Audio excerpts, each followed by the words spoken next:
The Graveyard Oath. Jack Calder had seen many things in his 38 years drifting across the territories.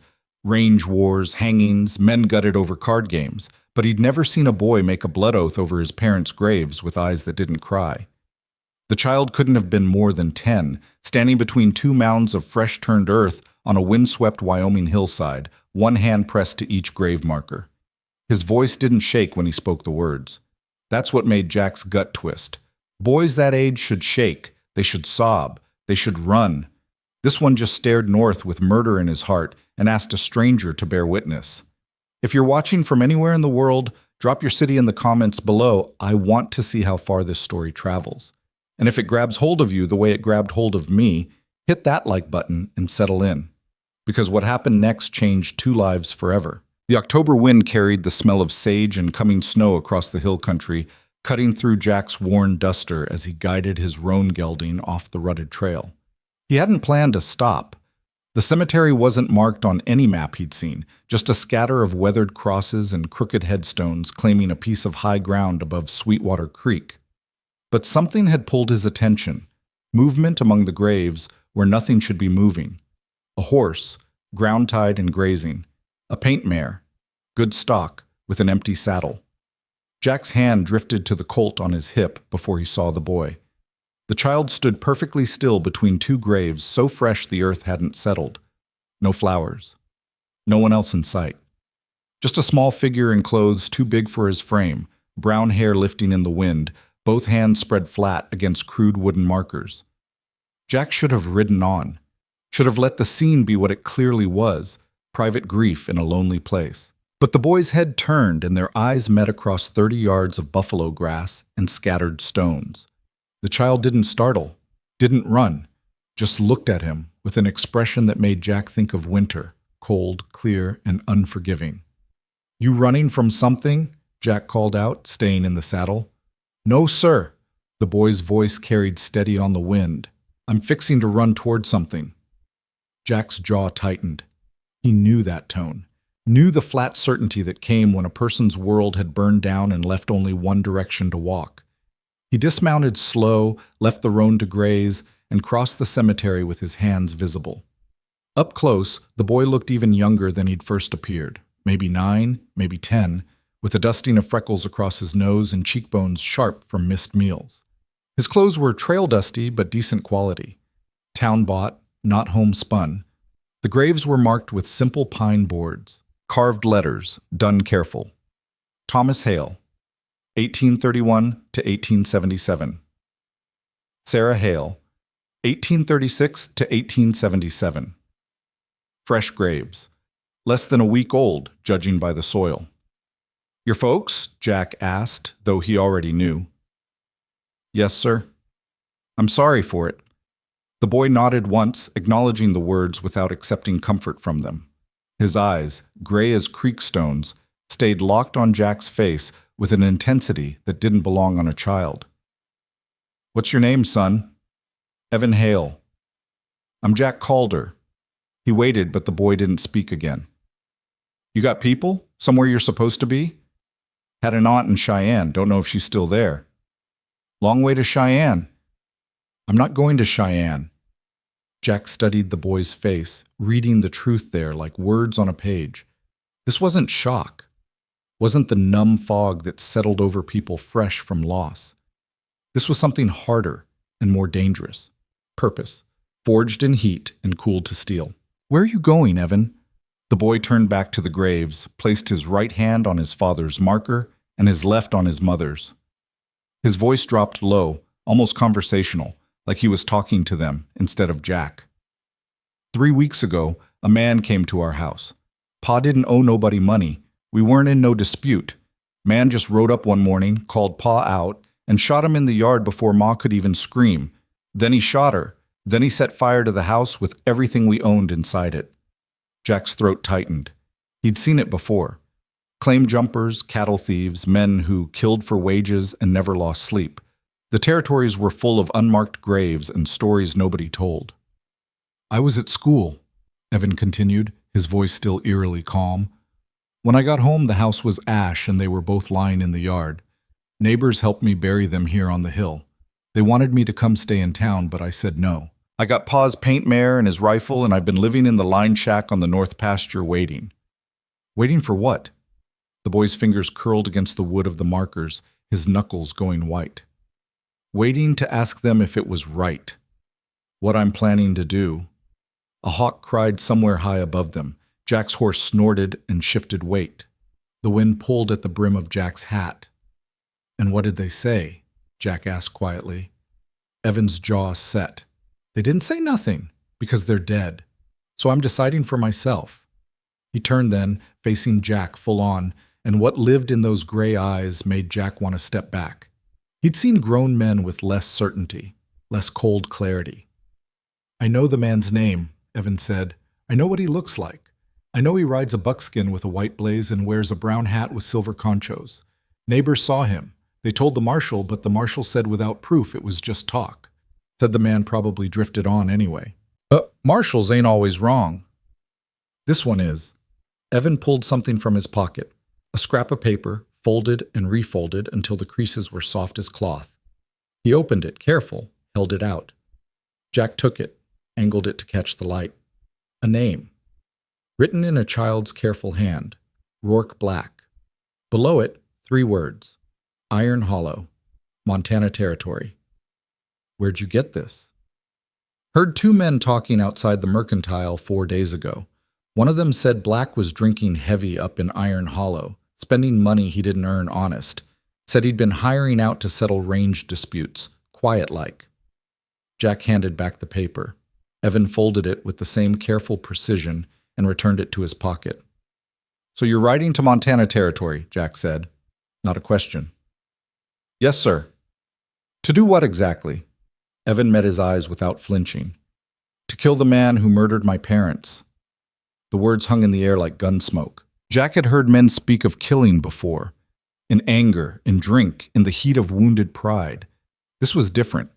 This was a child stating fact, laying out intent with the same tone he might use to say he was riding to town for supplies. You ever killed anything, Evan?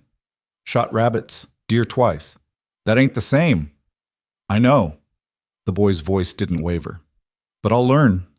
Jack rubbed a hand across his jaw, feeling the rasp of 2 days' stubble. Everything in him said to walk away. This wasn't his fight, wasn't his grief. He'd spent 15 years keeping his head down and his business his own, and it had kept him breathing when plenty of others had ended up in graves just like these. But that look in the boy's eyes, he knew that look. Had worn it himself once, a lifetime ago. How old are you, son? 10. Be 11 come January. You got any idea what you're asking the world to let you do? Evan's chin lifted. I'm not asking. I'm telling, and I need a witness. A witness to what? The boy turned back to the graves, placed both hands on the markers again. His voice rang out clear, formal, like he was reciting something rehearsed. I, Evan Hale, swear on the graves of Thomas and Sarah Hale that I will find the man called Rourke Black, and I will see justice done for what he took from this world. I will not rest. I will not turn aside. I will not forget. And I ask Jack Calder, here present, to bear witness to this oath. The wind died. The world seemed to hold its breath. Jack's chest tightened. Kid, you're a witness now, Evan said, turning to face him. That means something. Where I come from, a man's word in front of witnesses is binding. You can't unhear it. You were here. You know what I swore. I didn't agree to nothing. It doesn't matter. You heard it. The boy's eyes were fierce. And now if I break my word, if I don't see this through, you'll know I'm a coward and a liar. I'll know you know. That matters. Jack stared at this child who talked like a lawyer and thought like a man going to war. Part of him wanted to grab the boy by the shoulders and shake sense into him. Part of him wanted to tell him that vengeance was a poison that killed slow, that carrying hate was like drinking acid and hoping the other man died of it. But he'd been 10 years old once. He'd stood over graves and made promises too, and nobody had stopped him, and he'd learned the hard way what those promises cost. Montana Territory's 300 miles north, Jack said slowly. Hard country between here and there. You know the trail? I'll find it. You got money? Some. Pa kept cash in a tin. House burned, but the tin didn't. You got a gun? Evan gestured toward the paint mare. A rifle scabbard hung from the saddle, the stock of a Winchester visible. You know how to use it on a man? I'll learn, Evan said again, and the repetition carried weight, not bravado, but grim determination. Jack looked at the graves, at the boy, at the empty country rolling away in every direction. He thought about riding north alone like he'd planned. Thought about leaving this child to whatever fate awaited him on the trail, bandits, weather, wild animals, or his own reckless fury. Thought about what he'd been at 10 and what he'd needed and what nobody gave him. I'm heading north, he heard himself say. Got business in Miles City. That's Montana territory, not far from Iron Hollow. Evan's expression didn't change, but something flickered in his eyes. Hope, maybe, or calculation. I ain't agreeing to help you kill nobody, Jack continued, his voice hard. I ain't signing on to your oath, but if you're bound to ride north anyway, you might as well ride with someone who knows the country. Keep you from getting scalped or snakebit before you even get there. I can pay my way for supplies and such. I don't want your money. Then why help me? Jack was quiet for a long moment. The honest answer, that he saw himself in this boy, that walking away felt like abandoning his own younger self to the wolves, was too raw to speak aloud. So he gave the simpler truth. Because you're going anyway, with or without help. And I've seen what happens to boys who ride angry into country they don't know. Evan studied him with those old, cold eyes. Then, slowly, he nodded. Thank you, Mr. Calder. Call me Jack, and don't thank me yet. I'm not your friend in this. I'm not helping you kill. I'm just keeping you alive long enough to maybe come to your senses. I won't come to my senses. We'll see. Evan turned back to the graves one final time. He stood there silent, head bowed for a long minute. Jack watched the boy's shoulders, narrow, bony, carrying weight no child should carry, and felt something crack open in his chest that he'd thought scarred over years ago. Finally, Evan spoke, his voice barely above a whisper. I'll come back, Ma. Pa. When it's done, I'll come back and tell you. I promise. He wiped his face with the back of his hand, the only crack in his composure Jack had seen, and walked to the paint mare. He swung up into the saddle with the ease of a boy raised around horses, gathered the reins, and looked at Jack. I'm ready? Jack mounted the roan, adjusted his hat, and pointed north where dark clouds were gathering on the horizon. We'll make Rollins by tomorrow if we push. There's a boarding house there that'll let us sleep in the barn for cheap. After that, it's 3 days to Casper. Then we follow the old Bozeman Trail north into Montana. You stay close, you do what I say, and you don't go off half-cocked. Understood? Yes, sir. And Evan? Yeah? Jack's voice dropped low, serious as a judge passing sentence. You pull that Winchester on a man, you better be ready to use it. Because the kind of man who kills for money won't hesitate, won't give you a second chance, and won't care that you're a kid. You understand me? Evan's face was stone. I understand. They rode north. What? The first day passed in silence. Jack kept them to the main trail, skirting the broken country where outlaws and deserters holed up. Evan rode easy in the saddle, his posture relaxed but his eyes constantly moving, taking in landmarks, memorizing the route. The kid was smart, Jack realized. Observant. Probably been that way before the killings, but grief had sharpened it into something harder. They stopped at a creek to water the horses as the sun began its descent.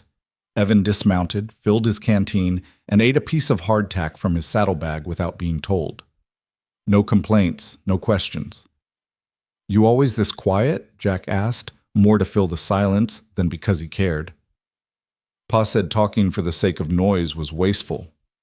Your pa sounds like he was a practical man. He was. Evan's jaw worked. Ma, too. She ran the house accounts, kept the books for 3 other ranches in the valley. People trusted her with their business. What kind of work did your pa do? Horses, mostly. Breaking, training, breeding. We had 12 head when...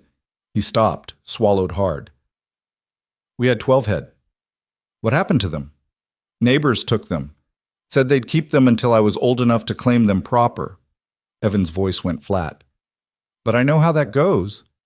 By the time I'm grown, Those horses will belong to other people's children, and everybody will have forgotten whose they were to start with. Jack couldn't argue with that. The boy was learning young how the world worked, how death didn't just take the person, it scattered everything they'd built, let it blow away like dust. You got any other family, besides the aunt in Cheyenne? No, sir. Ma's folks died of cholera when she was young.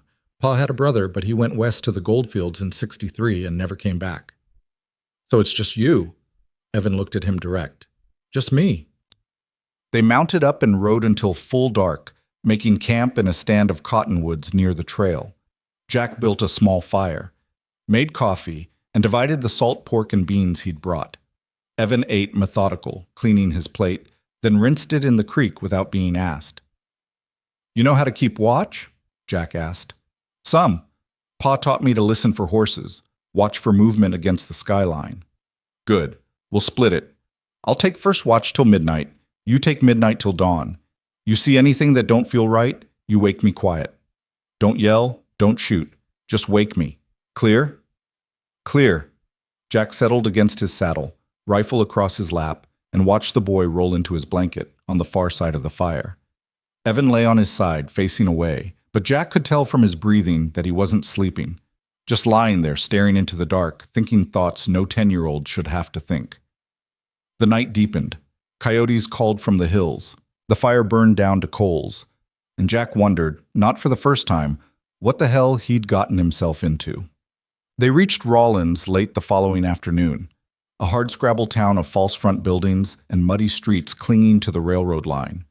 Jack led them to a boarding house on the edge of town where the owner, a thick-waisted woman named Mrs. Kowalski, let travelers sleep in the barn for 2 bits apiece. Boy yours? She asked, eyeing Evan with the frank assessment of someone who'd seen every kind of trouble. Nephew, Jack said, the lie coming easy, taking him north to his aunt's place. He looks half-starved. We'll get supper before we bed down. Mrs. Kowalski grunted, pocketed the coins, and pointed them to the barn. Water pumps out back. You break anything, you pay for it. They stabled the horses, rubbed them down, and made sure they had grain and clean water. Evan worked alongside Jack without complaint, doing the work of a boy raised to pull his weight. There's a place down the street sells hot meals, Jack said. We'll eat, then come back and sleep. Tomorrow we stock up on supplies and push north. All right. The restaurant was crowded, full of railroad workers and drovers passing through. Jack found a table in the corner, ordered stew and bread for both of them. When it came, Evan ate like he hadn't seen food in days.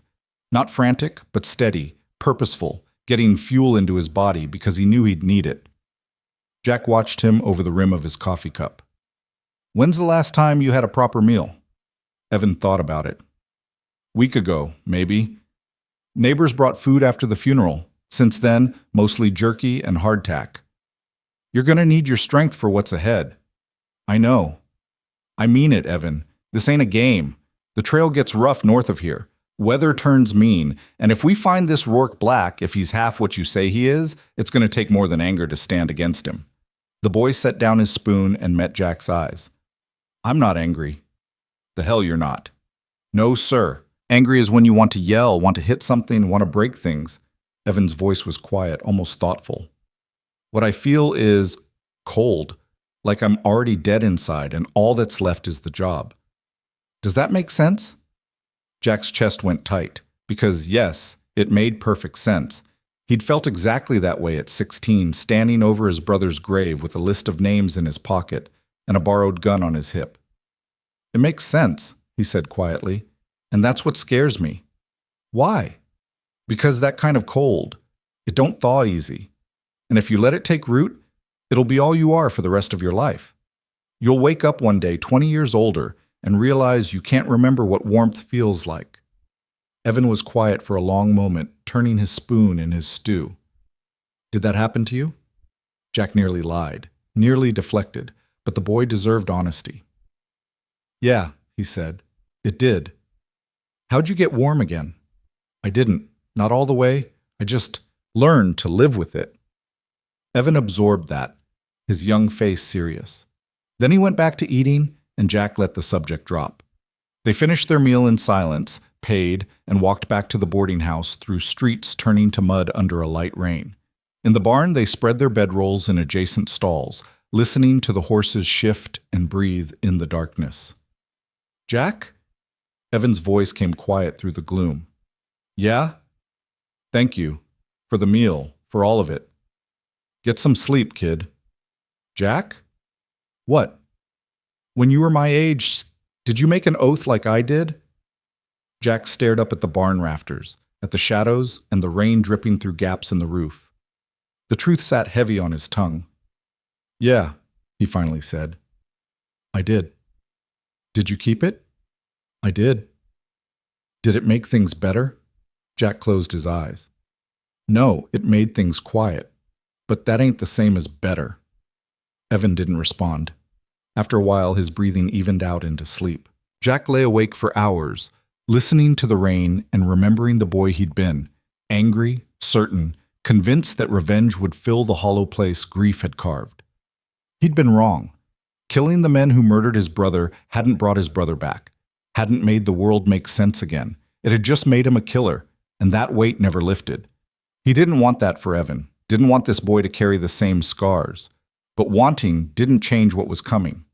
The oath was spoken, the name was known, and Jack had learned long ago that some roads, once started down, didn't offer any exits. All he could do was stay close, keep the boy alive, and hope that when the moment came, when Evan stood face to face with the man who'd destroyed his world, there'd be enough humanity left in that cold, determined heart to choose a different path than the one Jack had walked. He finally slept near dawn and dreamed of graves and promises and a boy with gray eyes who looked like he'd already died inside.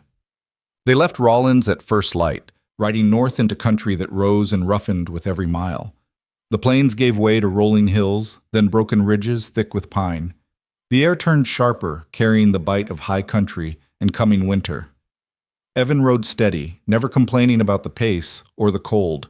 He watched everything, the tracks in the trail mud, the flight patterns of birds, the way the wind moved through the trees.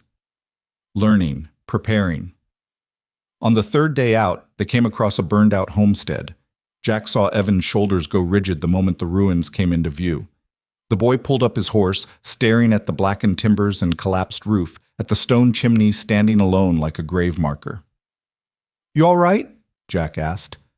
Evan didn't answer, just dismounted and walked toward the ruin, moving slow like a man approaching a rattlesnake. Jack followed, ground-tying both horses. The house had burned hot and complete. Nothing remained but ash and charred wood and the skeletal outline of what had been. No bodies, but Jack saw 2 wooden crosses on the hill above, fresh enough that the wood hadn't weathered. Evan stood at the edge of the ashes, staring down. His hands were fists at his sides. "Looks old enough it's not connected to your folks," Jack said, careful. "Different people. Different grief." "I know." Evan's voice was barely a whisper. "But it's the same, isn't it? Somewhere, somebody's kid is feeling what I'm feeling, looking at ashes and knowing they can't never go home again." Jack had no answer to that, because the boy was right. They stood there for a long moment in the cold wind, 2 figures dwarfed by the mountains and the sky and the weight of other people's sorrow. Finally, Evan turned away. "We should keep moving." "You sure?" "Yeah." But the boy's voice was thicker now, and when he mounted up, Jack saw him swipe at his eyes with his sleeve. The cold was cracking. "Just a little. Just enough to let the grief through." Jack didn't mention it, just led them back to the trail and kept riding north toward Montana territory and the reckoning that waited there. The Montana border came and went without ceremony, just a change in the quality of the light and the way the wind cut across the higher peaks. They'd been on the trail for 8 days, and Jack had watched the boy grow quieter with each passing mile. Not the silence of peace, but the silence of something winding tighter and tighter, waiting to spring. They made camp that night in a canyon where a creek ran silver over smooth stones. Jack built the fire while Evan tended the horses, both of them moving through the familiar rhythm of making camp. The kid had learned fast how to find dry wood even after rain, how to stake the horses where they could graze but not wander, how to read the country for signs of trouble. "We're 2 days from Iron Hollow," Jack said as they ate beans heated over the fire. "Maybe 3 if the weather turns." Evan's spoon paused halfway to his mouth. "You been there before?" "Once. 5, 6 years back. Mining town, copper mostly. Rough place. The kind where men drink hard and ask few questions." "Good place for a man like Black to hide, then." "Good place for a man like Black to do business," Jack corrected. "Town that size, there's always someone needs a problem solved quiet." Evan set down his plate, his food half finished. In the firelight, his face looked gaunt, shadows pooling under his eyes and in the hollows of his cheeks. "What happens when we find him?" "We don't find him. I find him. You stay back. That wasn't the deal." "There wasn't no deal, Evan. I said I'd get you here alive. I didn't say I'd help you get yourself killed." The boy's jaw set in that stubborn line Jack had come to recognize. "He murdered my parents." "I know he did. So I got a right—" "You got nothing," Jack cut him off, his voice hard. "You're 10 years old. You don't got rights when it comes to killing. You got a life ahead of you if you're smart enough to take it." Evan stood up fast, his fists clenched. For a moment, Jack thought the boy might actually swing at him, but instead he just stood there shaking. Whether from anger or fear or the weight of everything he'd been carrying, Jack couldn't tell. "You don't understand," Evan said, his voice cracking. "You can't understand." "The hell I can't." Jack rose to his feet, facing the boy across the fire. "You think you're the first kid to lose everything? The first one to want blood for blood? Then you know why I have to do this. I know why you think you have to, and I know you're wrong." Evan's face twisted. "You said you made an oath like mine. You said you kept it." "I did." "Then how can you tell me not to?" Jack was quiet for a long moment, staring into the flames. When he spoke again, his voice was low, stripped of anger. "Because I was 16, not 10. Because I had 3 years of hard living under my belt and I knew how to handle a gun. Because the men I went after were drunks and cowards who didn't see me coming." He looked up, met Evan's eyes. "And because even after I did it, even after I put them in the ground, my brother was still dead and I was still alone, and nothing was better for the doing of it." "At least you got justice." "I got revenge. That ain't the same thing." "It's all there is." Evan's voice broke completely now, tears streaming down his face, though his expression stayed fierce. "They're dead, Jack. Ma and Pa are dead, and nobody's gonna hang for it because the law don't care and the world don't care, and all I got is this. This is all I got left." Jack moved around the fire and put his hands on the boy's shoulders. Evan tried to pull away, but Jack held firm, not rough, but unyielding. "Listen to me," he said. "Listen. You think killing Black is going to fill up the empty place your folks left behind. It won't. You think it's going to make you feel like you did right by them. It won't. All it's going to do is put blood on your hands that'll never wash off, and 30 years from now you'll wake up and realize you traded your whole life for 1 minute of pulling a trigger." "I don't care," Evan sobbed, but the words had no strength behind them. "Yes, you do. You're just too hurt to see it yet." The boy crumpled then, his legs giving out. Jack caught him, lowered them both to the ground, and let Evan cry against his chest. The first real crying the kid had done since Jack met him. Great heaving sobs that shook his whole body, grief pouring out like poison from a wound. Jack held him, one hand on the back of the boy's head, and stared into the fire. He thought about his own brother, Thomas, dead at 19 with a knife in his belly over a card game gone wrong. Thought about the 3 men Jack had tracked down one by one, how easy it had been to find them, how surprised they'd looked when a skinny 16-year-old appeared in doorways and alleyways with a gun and a grudge. He'd killed them all, and his brother had stayed dead. And the boy Jack had been had died too, in a way, replaced by someone harder and colder and infinitely more alone. He didn't want that for Evan, but he didn't know how to stop it. Eventually, the crying tapered off into ragged breathing. Evan pulled back, wiped his face with his sleeve, wouldn't meet Jack's eyes. "I'm sorry," he muttered. "Don't be. You needed that. Pa always said men don't cry." "Your pa was wrong about that." Jack stood, helped the boy to his feet. "Crying don't make you weak. Pretending you're not hurt when you are. That's what breaks people." Evan nodded, still not looking at him. Jack let it be, went back to his side of the fire, and poured coffee for them both. They sat in silence for a while, listening to the creek and the night birds and the wind in the pines. Jack? Evan's voice was small in the darkness. Yeah? If I don't kill him, what happens? He just gets away with it? Maybe. Maybe not. World has a way of catching up with men like that. But you don't know for sure. No, Jack admitted. I don't. Evan was quiet again, thinking. Then, can I ask you something? Go ahead. The men you killed, the ones who murdered your brother, do you remember their names? Jack thought about lying, but the boy deserved truth. Yeah, I remember. Do you think about them? About what you did? Every day of my life. Does it get easier? No, you just get used to the weight. Evan absorbed that, his young face solemn in the firelight. I don't want to be like that. I don't want to spend every day carrying something heavy. Then don't pick it up in the first place. But how do I... The boy's voice caught. How do I just let it go? How do I wake up every morning knowing he's out there somewhere, breathing and eating and laughing, and Ma and Pa are in the ground? It was the question Jack had been asking himself for 22 years. He still didn't have a good answer. I don't know, kid.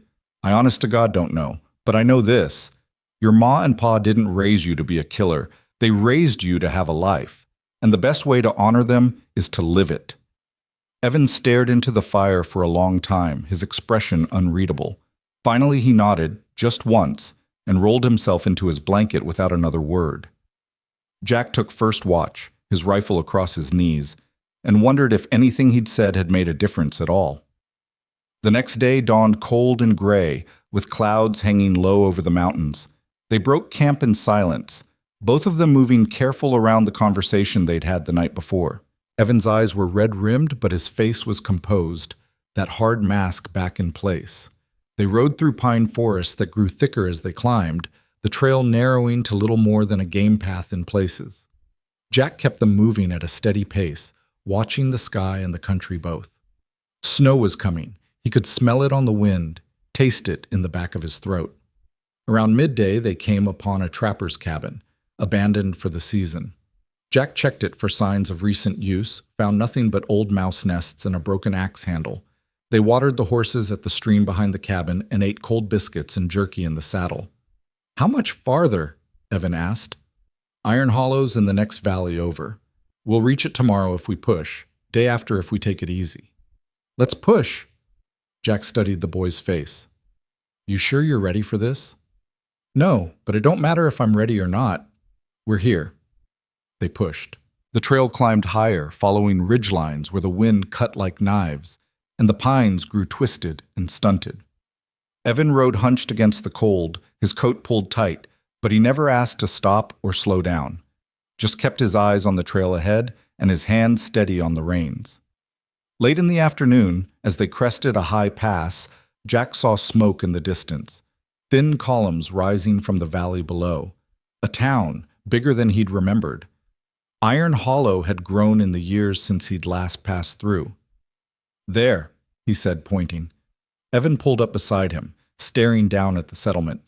From this height, it looked peaceful. Orderly rows of buildings, corrals, and outbuildings, the dark slash of the main street running through the center. But Jack knew better. Knew that towns like this were pressure cookers, full of desperate men and bad choices and violence waiting to happen. What's the plan? Evan asked. We go in quiet. I ask around, find out if Black's really there. If he is, I figure out where he's staying, what his habits are. Then we decide what to do. I already decided. Evan, I know what you want me to do, Jack. I heard you last night. But this is my oath, my choice. And I'm asking you, I'm begging you, don't take that away from me. Jack looked at this boy who'd grown harder and older in the past week and a half, who carried grief like armor and spoke of murder like a man 3 times his age. He wanted to shake him, wanted to tie him to a tree and ride into Iron Hollow alone and handle this whole mess without the kid being anywhere near it. But he'd made oaths, too, once. And he knew bone deep, that Evan would find a way to this reckoning whether Jack helped or not. The only choice was whether the boy faced it alone or with someone watching his back. All right, Jack said, the words tasting like ashes. But we do this my way. You follow my lead, you don't do nothing unless I say. And if things go bad, you run. You understand me? Evan's face was stone. I understand. Say it. If things go bad, I run. It was a lie. Jack could hear it in the boy's voice, see it in his eyes, but it was the best he was going to get.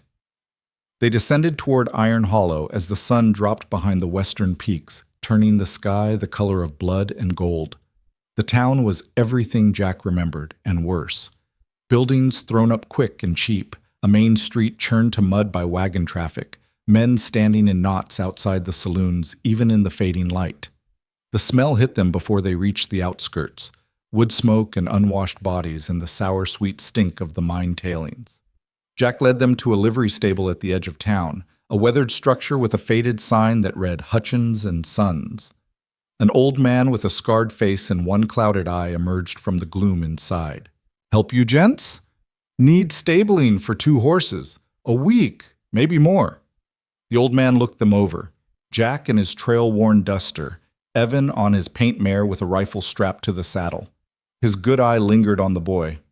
$2 for the week, grains extra. Fair enough? Jack paid, helped Evan unsaddle. The paint mare whickered softly as Evan rubbed her nose.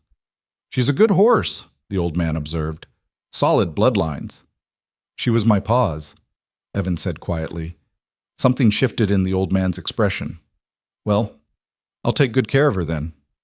They left the horses in clean stalls with fresh water and walked into town carrying their rifles and saddlebags. Jack found them a boarding house 2 streets back from the main drag, a place called the Cartwright that advertised clean rooms and hot meals. The landlady, a thin woman with suspicious eyes, took Jack's money and showed them to a small room under the eaves. Supper's at 6. You're late. You don't eat. House rules. Yes, ma'am. She looked at Evan. Boy yours? Nephew, Jack said, keeping to the story. He looks half-starved. We've been on the trail. He'll eat tonight. She sniffed, unconvinced, and left them. The room was Spartan. 2 narrow beds, a washstand, a window overlooking the back alley. Jack set his rifle in the corner, dropped his saddlebag on the bed nearest the door. You stay here, he told Evan. I'm going to go have a look around, ask some questions. Lock the door behind me and don't open it for nobody but me. Understand? I should come with you. No, you're too recognizable. A kid traveling alone draws attention. I blend in better on my own. Evan looked like he wanted to argue, but finally nodded. How long will you be gone? Couple hours, maybe. There's a saloon down the street called the Silver Spur. That's where men like Black tend to congregate. I'll see what I can learn. Jack? Yeah? Be careful. Jack almost smiled. That's supposed to be my line, kid. He left Evan in the room and made his way through the darkening streets toward the sound of piano music and raised voices. The Silver Spur sat on the corner of Main and 3rd, a 2-story structure with painted windows and a porch crowded with men smoking and talking. Jack pushed through the doors into a wall of noise and smoke. The interior was what he'd expected. Long bar along one wall, tables scattered across a sawdust floor, a roulette wheel in the back corner. Maybe 40 men inside, most of them miners or drifters, or the kind of hard cases who followed mining towns the way crows followed battlefields. Jack found a spot at the bar, ordered whiskey, and settled in to listen. Conversation washed over him, talk of ore quality and claim disputes, complaints about the company's store prices, speculation about when the first heavy snow would close the high passes. He nursed his drink and kept his eyes moving, cataloging faces and body language. It took half an hour before he heard the name. Told Black he was a damn fool to show his face after what happened down in Sweetwater Valley, but you know Rourke. Thinks he's untouchable. Jack's attention sharpened. 2 men at a table near the back, one fat and red-faced, the other lean as a rail with a scar across his throat. The lean one had spoken. "You kill somebody again?" the fat one asked. "Couple of homesteaders, I heard. Husband and wife. Burned their place down." Jack's hand tightened on his glass. "Christ. He get paid for it?" "Must have. He's been spreading money around like it's water. Bought drinks for half the town last Saturday." "Where's he staying?" "Got himself a room at the Northern Star. 3rd floor, corner room. Acts like he owns the damn place." The fat man laughed. Man's gonna get himself strung up one of these days. Not likely. You seen how fast he is? Besides, who's gonna stand against him? The marshal here don't care about what happens outside his jurisdiction, and there ain't no law in Sweetwater worth a damn. They moved on to other topics. Jack finished his drink, dropped coins on the bar, and slipped back out into the night. The Northern Star was 2 blocks east, a hotel that catered to the better class of rough trade, gamblers and speculators, and men who made their money in ways that didn't involve getting their hands dirty.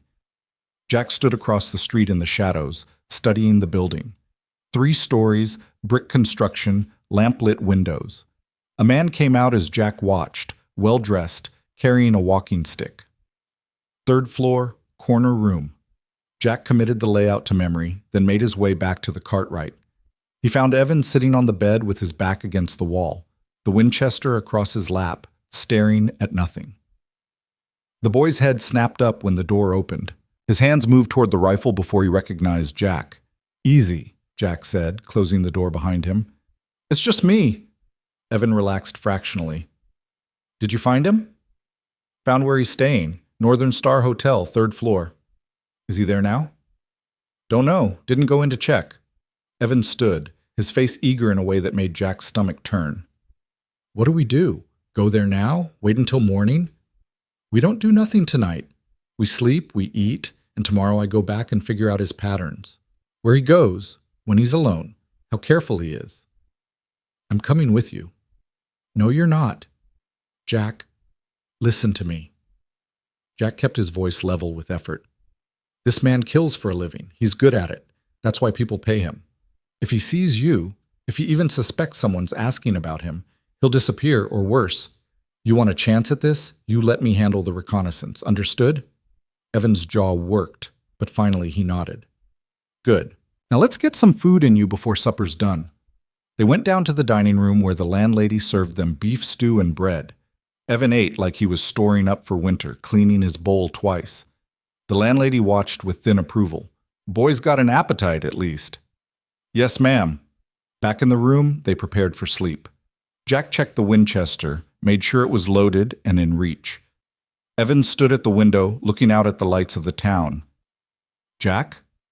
His voice was quiet. "What if we get there and I can't do it? What if I freeze?" "Then you freeze. Wouldn't be the worst thing. But my oath, your oath was to see justice done. Didn't specify how." Jack stretched out on his bed, hands behind his head. "There's more than one kind of justice in this world, Evan. Bullets just the loudest." Evan turned from the window, his face troubled. "You really think there's another way?" "I think there might be, if you're willing to look for it." The boy was quiet for a long time. Then, "I'll think about it. That's all I'm asking." They slept, and Jack dreamed of a boy with gray eyes standing in a graveyard, making promises to the dead that would haunt him the rest of his life. Morning came cold and sharp, frost on the window glass, turning the world outside to silver. Jack woke to find Evan already dressed, sitting on the edge of his bed with the Winchester across his knees, staring at the wall with that 1,000-yard look Jack had seen on soldiers after bad battles. "How long you been awake?" Jack asked, swinging his legs out of bed. "Didn't really sleep." "Evan?" "I kept thinking about him. Black. Wondering if he's sleeping easy right now, not knowing we're here, not knowing what's coming." Jack pulled on his boots, his back creaking. "Maybe he knows. Men like that, they always got one eye over their shoulder." "Good. He should be scared." "Being scared makes a man dangerous. Remember that." They went down for breakfast.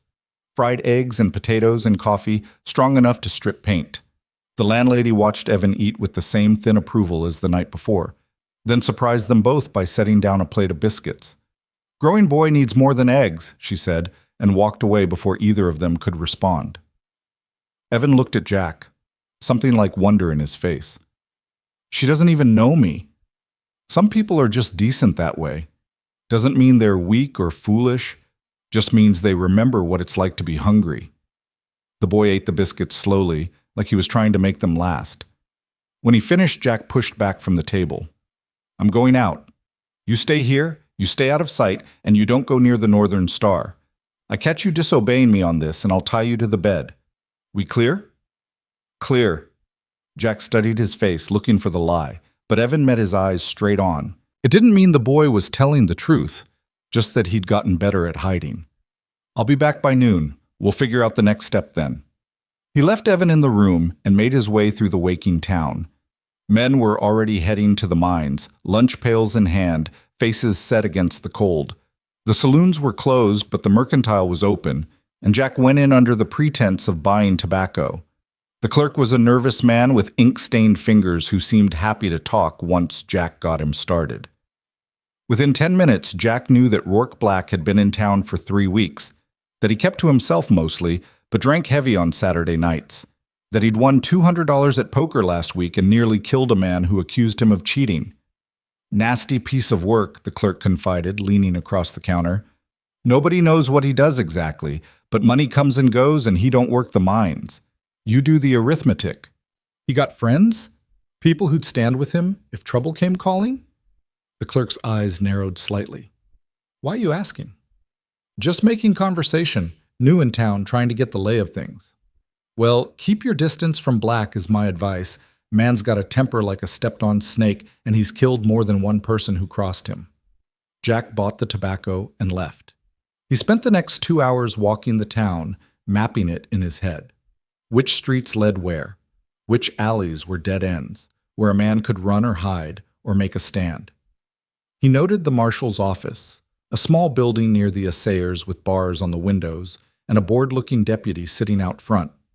Around mid-morning, he positioned himself across from the Northern Star with a sightline to the front entrance.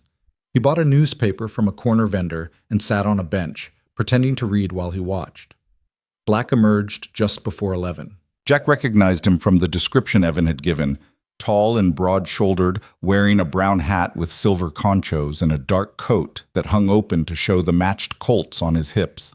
His face was hard-planed and weathered, with a jaw like carved granite and eyes that moved constantly, assessing threats. He walked with the confidence of a man who'd never lost a fight and didn't expect to start now. Jack watched him cross the street and enter the Silver Spur. Through the painted windows, Jack could see him take a seat at a table in the back, facing the door. A woman brought him breakfast and whiskey. He ate alone, spoke to no one, and kept his hands visible on the table the whole time. Professional. Careful. Dangerous. Jack folded his newspaper and made his way back to the Cartwright, his mind working through possibilities and discarding most of them. A straight-up gunfight was suicide. Black was too fast, too experienced. An ambush might work, but it went against everything Jack believed about facing a man honest. Bringing in the law was pointless in a town like this, where the marshal got paid to look the other way. He found Evan pacing the small room like a caged animal. The boy whirled when the door opened, his face desperate. "Did you see him?" "I saw him." "And?" Jack sat on the bed, suddenly tired. "And he's everything I thought he'd be. Fast, careful, hard. The kind of man who's survived this long because he don't make mistakes." Evan's hands clenched into fists. "So what do we do?" "That's the question, isn't it?" Jack looked at the boy. This child who'd ridden 300 miles on grief and anger, who'd made an oath to the dead and meant to keep it. "There's still time to walk away from this, Evan. We could leave town right now, head north to your aunt in Cheyenne. Let you have a life that don't involve blood and regret." "No." "Listen to me." "I said no." Evan's voice cracked high and desperate. "We came all this way. He's right there, Jack. The man who killed my parents is sitting in a saloon eating breakfast like he's got every right to breathe. And you want me to just walk away? I want you to stay alive. I want you to stay whole. I'm already broken." Evan's eyes were wet, but his voice was steady. "He broke me when he killed them. The only way I get put back together is if I finish this." Jack had heard those words before, in his own voice, at 16. He'd believed them then, had spent 22 years learning they were a lie. "You think you're broken now?" he said quietly. "Wait until you kill a man. Wait until you wake up every morning for the rest of your life and see his face. Wait until you realize that the piece of you that died didn't come back just because he's in the ground." Evan stared at him, and for a moment Jack thought he'd gotten through. Then the boy's face hardened again, that cold mask sliding back into place. Maybe you're right. Maybe it won't fix nothing, but at least he won't be able to do it to nobody else. It was a good argument, a righteous one, and Jack didn't have a counter for it that didn't sound like cowardice or surrender. All right, he said, the words heavy as stones. All right. But we do this smart. We don't go off half-cocked and get ourselves killed. We plan it out, we wait for the right moment, and we make sure we both walk away from it. Agreed? Agreed. Jack stood, moved to the window, and looked out at the gray sky. Snow was coming. He could feel it in his bones, see it in the quality of the light. He eats breakfast at the Silver Spur every morning around 11, drinks there most evenings, sleeps at the Northern Star. That's his pattern. When do we move? Not yet. I need to know more. Where he goes during the day, if he's got Confederates, what his blind spots are. Jack turned back to face Evan. And you need to understand something. When the moment comes, it's going to be fast and ugly and nothing like you're imagining. Men don't die clean in real life. They bleed and they beg and they make sounds you'll never forget. You ready for that? Evan's throat worked as he swallowed hard. I have to be. That ain't an answer. It's the only one I got. They spent the afternoon in the room, Jack drawing out a map of the town on the back of an old envelope, marking the key locations. The Northern Star, the Silver Spur, the alleys and side streets, the marshal's office, the way out of town. If something goes wrong, Jack said, tapping the map, you run this way. North on 3rd Street to the livery, get the horses, and ride hard for the high country. Don't stop, don't look back, don't wait for me. I'm not leaving you. Yes, you are. That's the deal. Things go bad. You save yourself. Evan started to argue, but Jack cut him off with a look. They'd had this conversation before. Would probably have it again. Neither of them believed the boy would actually run when the time came, but saying the words made Jack feel like he'd tried. Evening came with the first flurries of snow. Jack left Evan in the room again and made his way to the Silver Spur, taking a different table this time, closer to the back. Black was already there, playing cards with 3 other men. Jack nursed a beer and watched. The man was good at cards. Not good enough to win every hand, which would draw suspicion, but good enough to stay ahead. He played methodical, conservative, and when he did bet big, it was on sure things. Between hands, he drank whiskey and said little, letting the other men talk while he watched and listened. Around 9 o'clock, a woman approached the table, painted and perfumed, wearing a dress cut low enough to draw eyes. She leaned close to Black, whispered something. He shook his head without looking at her. She persisted, putting a hand on his shoulder. He said something sharp and she backed away fast, her face flushed. One of the other card players laughed. You're a cold one, Black. I'm a careful one. Big difference. Careful don't keep you warm at night. Keeps me alive. That's worth more. The game continued. Jack finished his beer and left before Black could notice him watching. The snow was falling heavier now, coating the streets and muffling sound. He walked back to the Cartwright with his collar turned up and his hand near his gun, the weight of what was coming pressing down like the sky itself. Evan was asleep when Jack returned, curled on his side with the Winchester on the floor beside the bed. Jack covered him with the extra blanket and sat by the window, watching the snow fall and trying to think of a way through this that didn't end with a child's blood on his conscience. No answer came. Just the snow and the silence and the slow march of hours toward a confrontation Jack knew he couldn't stop. The next day broke white and cold. The town buried under 4 inches of fresh snow. Jack woke stiff and unrested, his dreams full of graves and gunfire and a boy's accusing eyes. Evan was already awake, standing at the window and looking out at the transformed landscape. It's beautiful, the boy said quietly. It's dangerous. Snow like this, people get careless. Make mistakes. Is that good for us or bad? Depends on who makes the mistake first. They went down for breakfast and found the dining room buzzing with talk. A body had been found that morning in the alley behind the Northern Star, a miner named Caleb Ross, stabbed once through the heart. No witnesses, no suspects. The marshal had already declared it a drunken dispute and closed the investigation. Jack felt Evan go tense beside him. You think Black did it? The boy whispered. Don't know. Could be him, could be anybody. Town like this? Men die regular. But Jack had his suspicions. He'd seen the way Black carried himself, the casual readiness for violence. A man like that didn't wait for trouble to come to him. He solved problems permanent before they could grow. After breakfast, Jack told Evan to stay put again and went out into the snow. The town was quieter today, people moving quick between buildings, not lingering in the cold. Jack made his way to the Silver Spur and found a spot at the bar where he could watch the street. Black came in around noon, shaking snow from his hat. He ordered whiskey, drank it standing at the bar, and left without speaking to anyone. Jack followed at a distance, careful to stay back and blend with the scattered foot traffic. Black went to the gunsmith's shop, spent 20 minutes inside, emerged with a box of ammunition. From there, he walked to the livery stable, checked on a buckskin horse with a white blaze, the same horse Evan had described from the day of the murders. Then back to the Northern Star, up to his room, door closing firm behind him. Jack stood in the falling snow and made his decision. He found Evan pacing the room at the Cartwright, wound tight as a watch spring.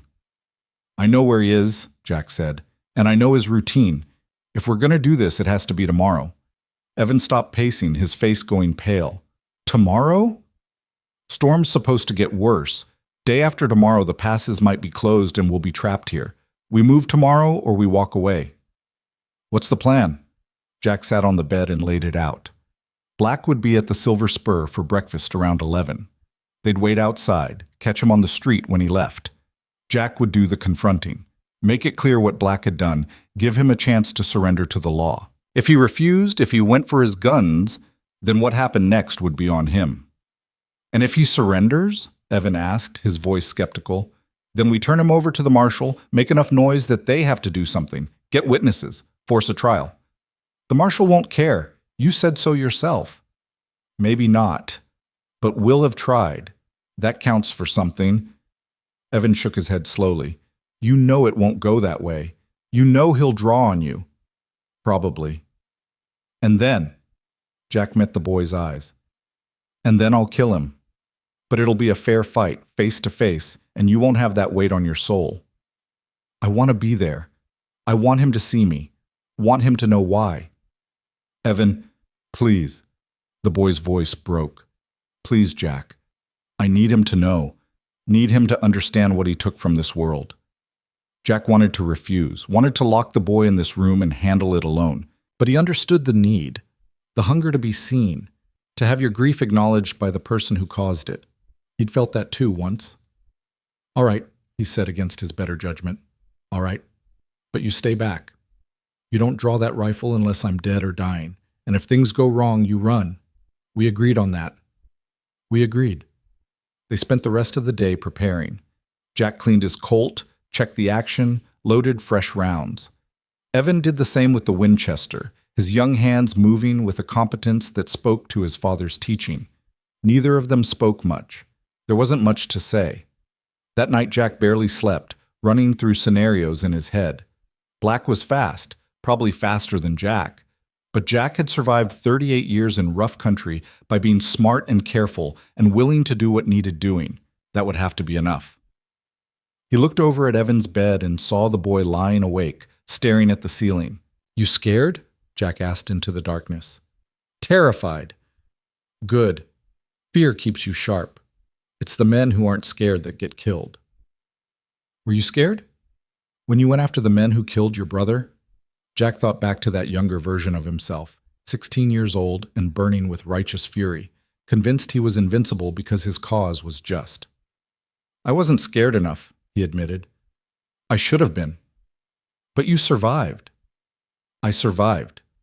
Question is whether that was a blessing or a curse." Evan was quiet for a long moment.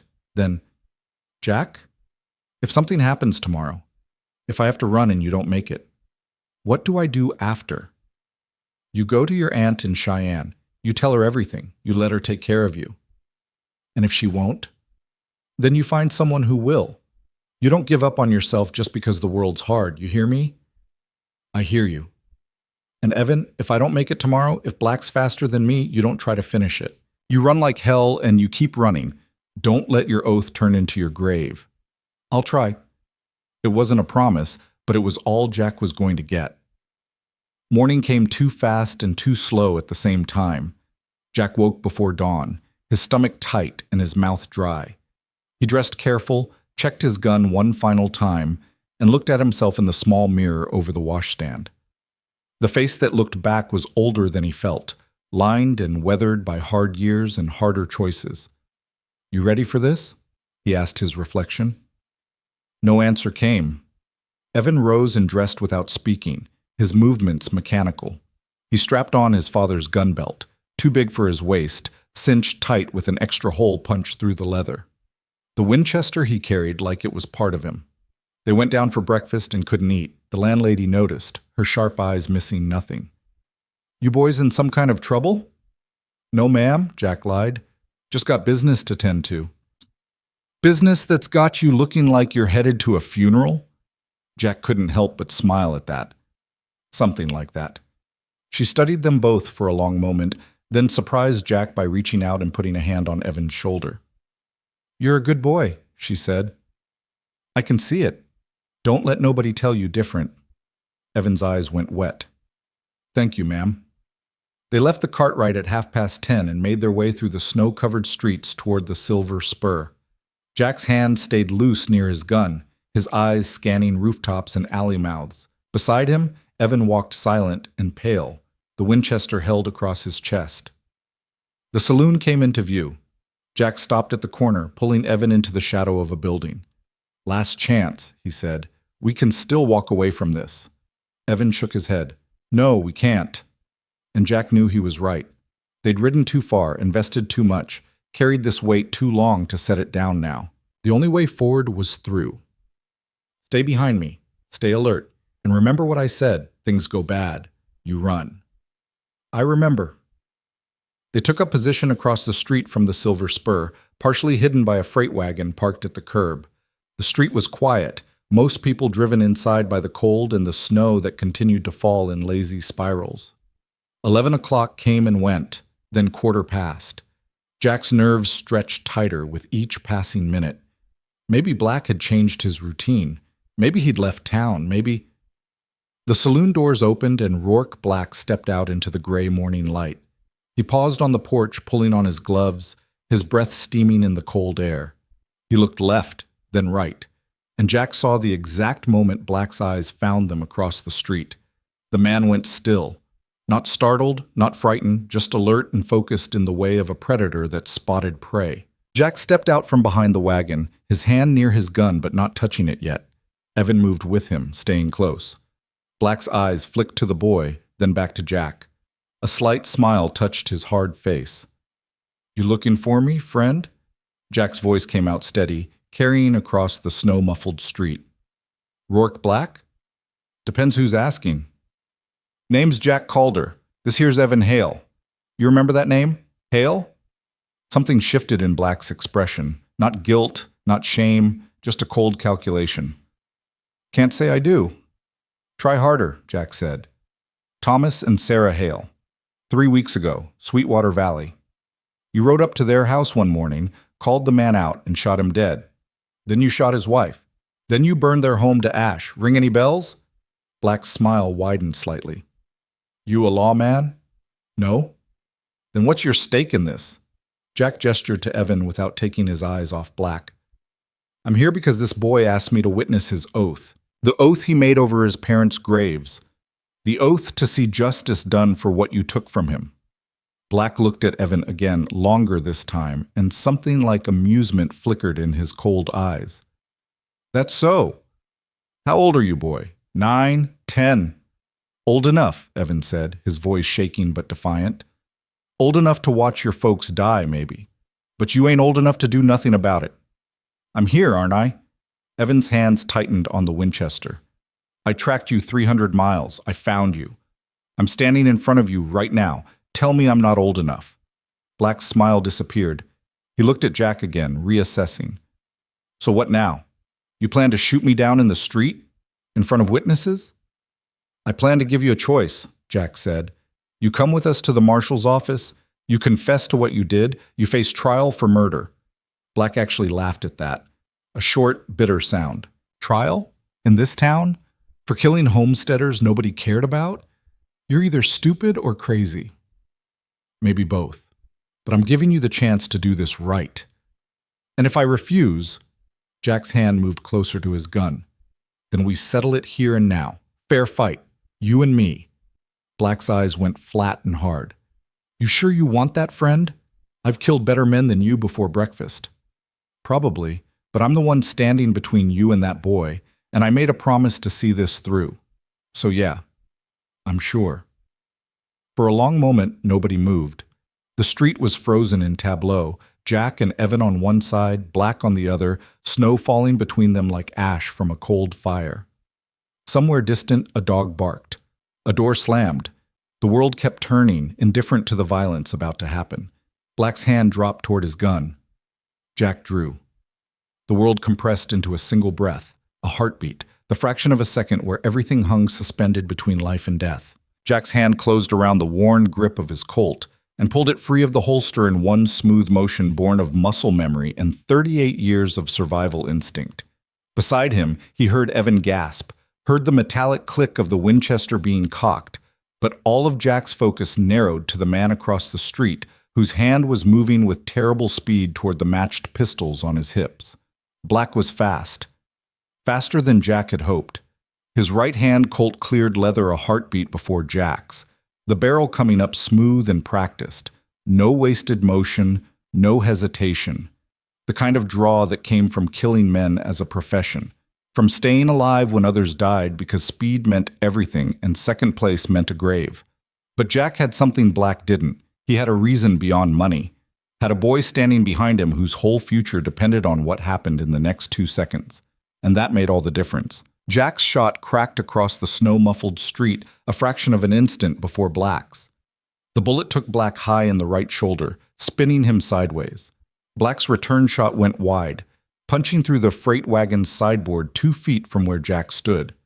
The sound echoed off the buildings like thunder, rolling down the street and bringing faces to windows, bodies to doorways.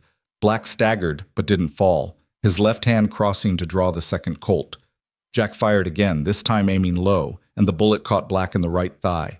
The man's leg buckled, and he went down on one knee in the snow, his face twisted with pain and fury. "Don't!" Jack said, his voice carrying clear across the distance between them. His Colt was aimed steady at Black's chest. "Don't make me kill you. Just set the gun down." Black looked up at him, blood already staining the snow around him red. His left hand held the second Colt, but the barrel was pointed at the ground. For a moment, Jack thought he might actually surrender, might drop the weapon and end this without anyone dying. Then Black's eyes shifted to Evan, and something cold and cruel flickered there. "You want justice, boy?" Black's voice was tight with pain, but still mocking. "Your folks died because some rancher paid me $200 to clear them off land he wanted. That's all they were worth, $200 and a day's work. I've been paid more to shoot dogs." Evan made a sound, half sob, half rage, and the Winchester came up fast. Jack saw it happening in his peripheral vision, saw the boy's finger tightening on the trigger, saw 22 years of his own regret about to repeat itself in this child's hands. "No!" Jack moved without thinking, stepping sideways and knocking the Winchester's barrel up just as Evan fired. The shot went high and wide, the bullet disappearing into the gray sky. Black used the distraction to bring his Colt up, aiming now at Evan instead of Jack. Time fractured again, each moment stretching impossibly long. Jack saw Black's finger tighten on the trigger, saw the boy frozen in shock at having his shot deflected, saw the world about to end in blood and snow and the failure of everything Jack had tried to prevent. Jack threw himself between them. The bullet took him in the left side, just below the ribs. It felt like being kicked by a horse, a massive impact that drove the air from his lungs and sent him stumbling backward into Evan. They both went down in a tangle of limbs and weapons, Jack's weight bearing the boy to the ground. Through a haze of pain, Jack saw Black trying to stand, using his good leg to push himself upright, the Colt still in his hand. Jack's own gun had fallen in the snow when he'd been hit. He groped for it blindly, his fingers numb and clumsy, black spots dancing at the edges of his vision. A door slammed open across the street. The marshal emerged from his office, shotgun in hand, his deputy behind him with a rifle. Other men were spilling out of the silver spur now, forming a loose semicircle around the scene. "Drop it, Black!" the marshal shouted. "Drop the weapon now!" Black turned, raising his Colt toward the lawman. The marshal didn't hesitate. The shotgun roared and Black flew backward, the charge catching him full in the chest. He hit the ground hard and didn't move again, his blood spreading across the fresh snow in a dark pool that grew and grew until it looked like the earth itself was bleeding. Jack tried to breathe and couldn't, tried to speak and tasted copper. The world tilted sideways and he realized he was lying in the snow with Evan's face hovering above him, the boy's mouth moving but no sound coming through the roaring in Jack's ears. Then hands were on him, lifting him, carrying him. The sky wheeled overhead, gray and endless. He heard voices, the marshal asking questions, Evan's sobbing answers, someone saying to get the doctor quick. The sounds blended together into a rushing tide that pulled Jack down and down into darkness. He woke in a bed that wasn't his, in a room that smelled of carbolic and blood. Sunlight streamed through a window, painful and bright.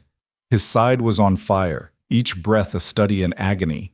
When he tried to sit up, a hand pressed him gently back down. "Easy now, you've been shot and the bullet went clean through, but you've lost a lot of blood." Jack's vision cleared enough to make out the speaker, a gray-haired man with spectacles and the calm competence of someone who'd seen plenty of bullet wounds before. The doctor, Jack realized, and beside him, in a chair pulled close to the bed, sat Evan. The boy's face was pale and drawn, his eyes red from crying, but he was alive, whole, breathing. "Evan," Jack managed, his voice barely a whisper. "I'm here." Evan leaned forward, gripping Jack's hand tight. "I'm right here." "Black?"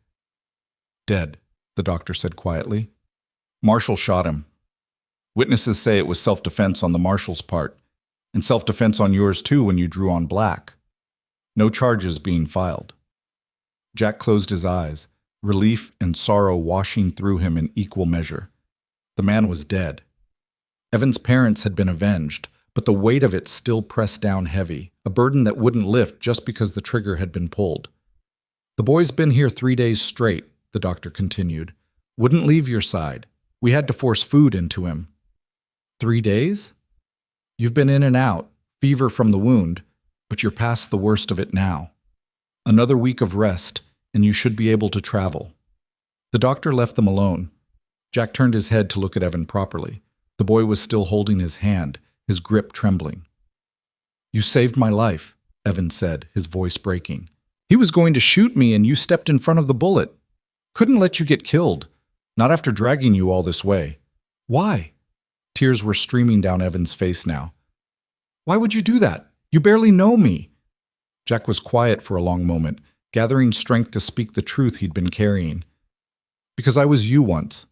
10 years old and standing over graves and making oaths I thought would fix everything, and nobody stopped me. Nobody showed me another way. I killed those men, and it didn't bring my brother back, and it didn't make me whole, and I've carried that weight every day since." He squeezed Evan's hand. "I didn't want that for you. Didn't want you to wake up 20 years from now and realize you traded your whole life for one moment of pulling a trigger." "But I did pull the trigger. I tried to shoot him." "I know. And I stopped you. That's the difference." Evan shook his head, confusion and grief warring on his young face. "I don't understand. He's dead. My oath is fulfilled. But it doesn't feel like I thought it would. It doesn't feel like anything except empty. That's because revenge is a lie we tell ourselves to keep moving when grief tries to stop us. We think if we just make the person who hurt us suffer, we'll feel better. But all it does is add more suffering to the world. Don't make it mean anything. Then what do I do with all this?" Evan pressed a hand to his chest. "All this anger and hurt and hate? Where does it go?" "I don't know, son. I honest to God don't know. But I know you don't have to carry it alone. And I know your folks didn't raise you to be consumed by it." Evan was quiet for a long time, just sitting there holding Jack's hand and crying silent tears. Finally he spoke, his voice small and broken. "I wanted to kill him. When you knocked the rifle up, when I missed, I wanted to try again. I wanted to see him bleed. What does that make me?" "Human.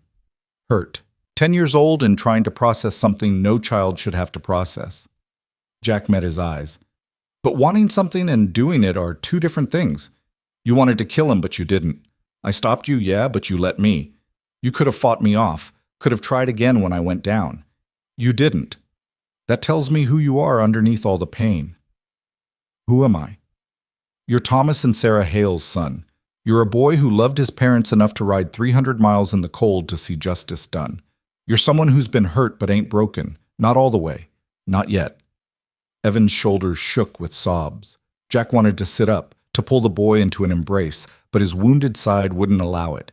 So he just held Evan's hand and let him cry, let him release some of the poison he'd been carrying. When the tears finally subsided, Evan wiped his face with his sleeve and looked at Jack with something like wonder. You almost died for me. Almost only counts in horseshoes. That's not funny. Wasn't trying to be funny. Was trying to tell you that I'm still here, and so are you, and that matters more than almost. A knock at the door interrupted them.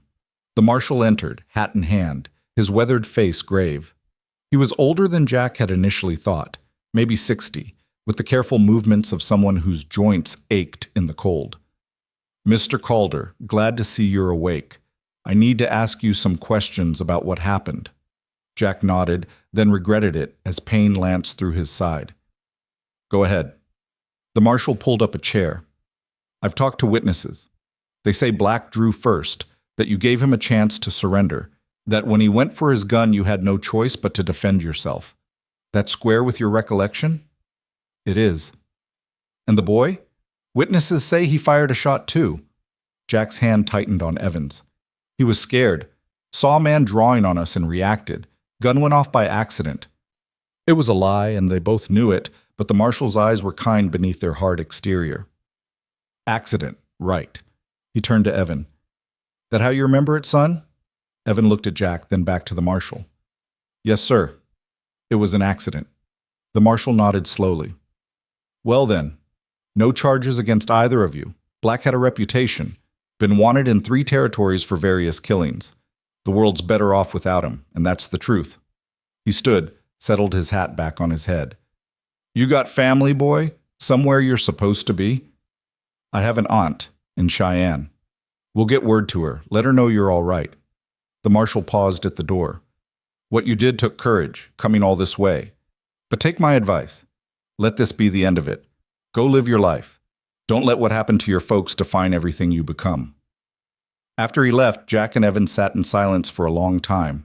Outside the window, Iron Hollow went about its business. Wagons rolling past, men calling to each other, the normal sounds of a town that had already forgotten the violence in its streets. What happens now? Evan asked finally. Now you heal. I heal. And when we're both strong enough, we ride to Cheyenne and find your aunt. And after that? After that, you go to school. You learn a trade.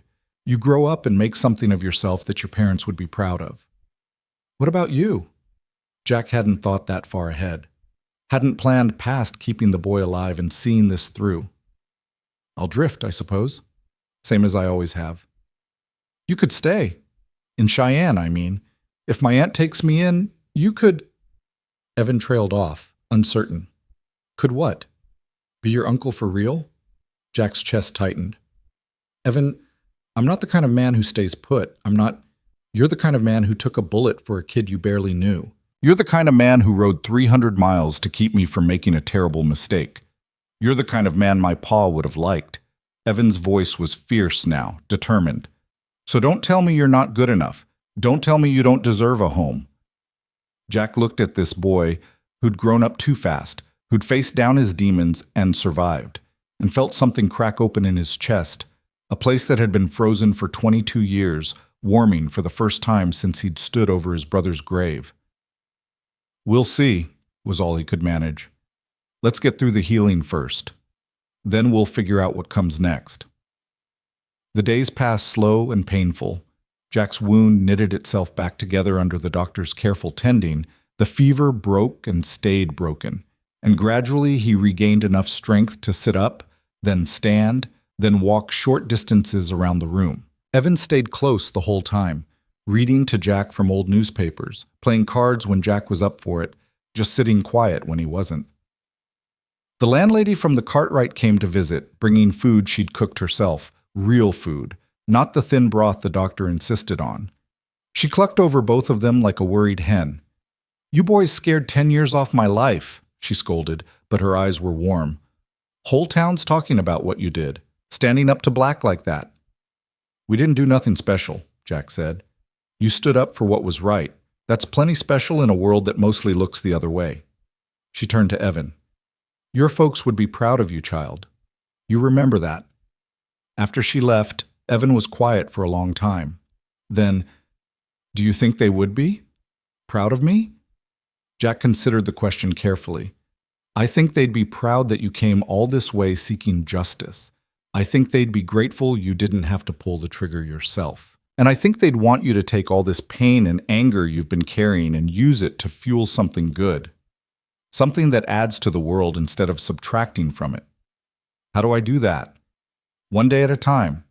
One choice at a time. Every morning you wake up and decide to live instead of just survive. To build instead of destroy. To help instead of hurt. Jack paused. It ain't easy. Some days you'll fail, but trying, that's what matters. 2 weeks after the shooting, the doctor declared Jack fit to travel. The marshal had already sent word to Evan's aunt, and a telegram had come back saying she would meet them in Cheyenne, that she'd been sick with worry since hearing about her sister's death and was eager to take the boy in. They gathered their few belongings, settled their accounts with the doctor and the boarding house, and made their way to the livery stable. The old man with the scarred face had kept the horses well fed and exercised. Heard what happened, he said as he helped saddle the paint mare. Heard you stood up to Black. Heard the boy here rode 300 miles to see justice done. He looked at Evan with something like respect. That's a hard thing for one so young, but you did it. That counts for something. Evan managed a small smile. Thank you, sir. They rode out of Iron Hollow on a cold morning with clear skies, the snow from the earlier storm already melting in the sun. Jack's side ached with every step the roan took, but it was a manageable pain, the kind that reminded him he was alive instead of threatening to stop him from being so. They didn't talk much on the trail, just rode steady south, retracing the route they'd taken north 3 weeks earlier. The country looked different now, softer somehow, less threatening. Or maybe it was just that they were different, changed by what they'd been through. At night they made camp and sat by the fire, and sometimes Evan would talk about his parents, not about their deaths, but about their lives. About how his mother sang while she did the washing, about how his father could gentle the wildest horse with nothing but patience and a soft voice. About the home they'd built together, the life they'd lived before fire, and bullets stole it all away.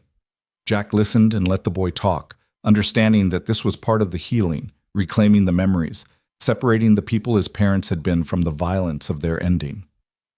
On the 4th day out, they passed the burned homestead they'd seen on the way north. Evan pulled up his horse, staring at the ruins, but this time he didn't cry, just sat quiet for a moment, then spoke soft words Jack could barely hear. I hope whoever lost their people here finds peace. I hope they don't spend their whole life angry. Then he nudged the paint mare forward, and they rode on. They reached Cheyenne on a gray afternoon with rain threatening. The town was bigger than Iron Hollow, more established, with brick buildings and paved streets, and the kind of permanence that came from being a territorial capital. Jack led them to the address the aunt had provided in her telegram, a modest house on a tree-lined street near the edge of town.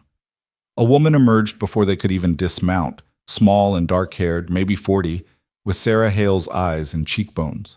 She took one look at Evan and burst into tears. Oh, honey, oh, my sweet boy.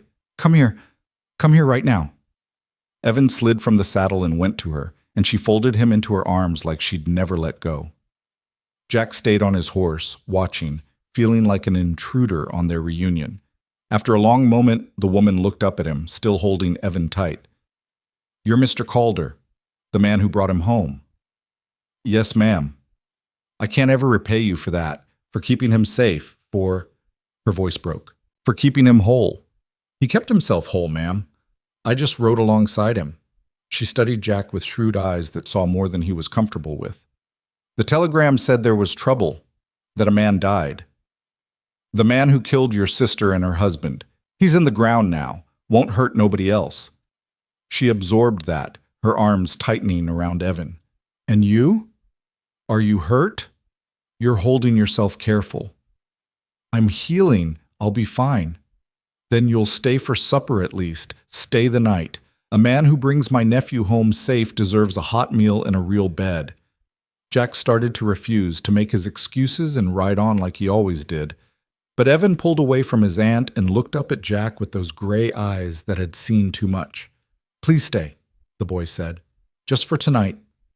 So Jack dismounted, stabled the horses in the small barn behind the house, and followed them inside. The house was warm and clean, full of comfortable furniture and the smell of bread baking. Evan's aunt, her name was Margaret, made them wash up and then sit at the kitchen table while she prepared supper. She moved with efficient grace, and Jack could see the family resemblance in her gestures, the way she tilted her head when she listened. Over roast chicken and potatoes and fresh bread, they told her the story. Not all of it, they spared her the worst details, but enough that she understood what had happened, what Evan had survived, what it had cost, and what it had taken to get him here. When they finished, Margaret was quiet for a long moment, her hand covering Evan's on the table. I wish you'd come to me first, she said finally, before all of this. I would have helped you, would have kept you safe. I know, Evan said, but I had to do this, had to see it through. And now it's done. Now you can rest. Now you can heal and grow and become the man your parents hoped you'd be. She looked at Jack. And you, Mr. Calder, what are your plans? Jack shifted uncomfortable in his chair. I'll head out tomorrow, let you and Evan get settled without a stranger underfoot. Where will you go? It was a simple question, but Jack didn't have a simple answer. He'd been drifting for so long, moving from town to town and job to job, that the idea of having a destination seemed foreign. Don't rightly know. North, maybe? Montana needs ranch hands come spring. Or you could stay here. Jack blinked. Ma'am? I run a freight business. My late husband started it, and I've kept it going since he passed. I could use someone who knows the country, knows how to handle trouble, knows how to keep shipments safe. She met his eyes steady. And Evan could use someone who understands what he's been through, someone who can help him navigate what comes next. Ma'am, I appreciate the offer, but I'm not what? Not good enough? Not settled enough? Not worthy? Margaret's voice was gentle but firm. Mr. Calder, you rode 300 miles with a grieving child. You kept him alive. You kept him from becoming something he'd regret. You took a bullet meant for him. That tells me exactly what kind of man you are. Jack looked at Evan, who was watching him with desperate hope. Looked at Margaret, who was offering him something he hadn't had in 22 years. A place. A purpose. Maybe even the start of something like family.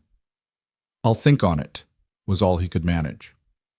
After supper, Margaret showed him to a small but comfortable guest room. Jack lay in the real bed with clean sheets and stared at the ceiling, his mind churning. He could leave tomorrow, could ride out like he always did, let Evan and Margaret build their life without him. It would be easier that way, simpler. But when he closed his eyes, he saw the boy standing in that graveyard, making an oath to the dead. Saw him riding through the cold with nothing but determination keeping him warm. Saw him facing down the man who'd destroyed his world with more courage than most grown men could muster. And Jack realized that walking away now, leaving Evan to navigate the aftermath alone, would be a betrayal of everything they'd been through together. In the morning, Jack found Margaret in the kitchen making breakfast. She looked up when he entered, a question in her eyes. About that job, Jack said. I'd like to hear more about it. Her face broke into a smile. Sit down, Mr. Calder. Let's talk. They talked for 2 hours over coffee that grew cold and was reheated twice. Margaret laid out the business with the straightforward honesty of someone who'd learned to run a freight operation in a world that didn't think women capable of such things. She needed someone to manage the Teamsters, plan routes through difficult country, handle problems when shipments were threatened by weather or bandits or simple bad luck. The pay was fair, the work honest, and it came with a small cabin on her property that had stood empty since her husband's death 3 years prior. I won't lie to you, Margaret said, refilling Jack's cup. It's hard work and sometimes dangerous, but it's steady, and it's here, if you want it. Jack looked out the kitchen window at the yard where Evan was brushing down the paint mare, his movements careful and methodical, his young face still carrying shadows but lighter somehow than it had been in Iron Hollow. The boy laughed at something the horse did, and the sound carried through the glass like music. "I've never stayed anywhere more than a few months," Jack admitted. "Don't know if I'm built for it." "You stayed with Evan for 3 weeks on a hard trail when you could have walked away at any point. Seems to me you're built for whatever you decide to be built for." Jack was quiet, turning the cup in his hands. The truth was, he was tired.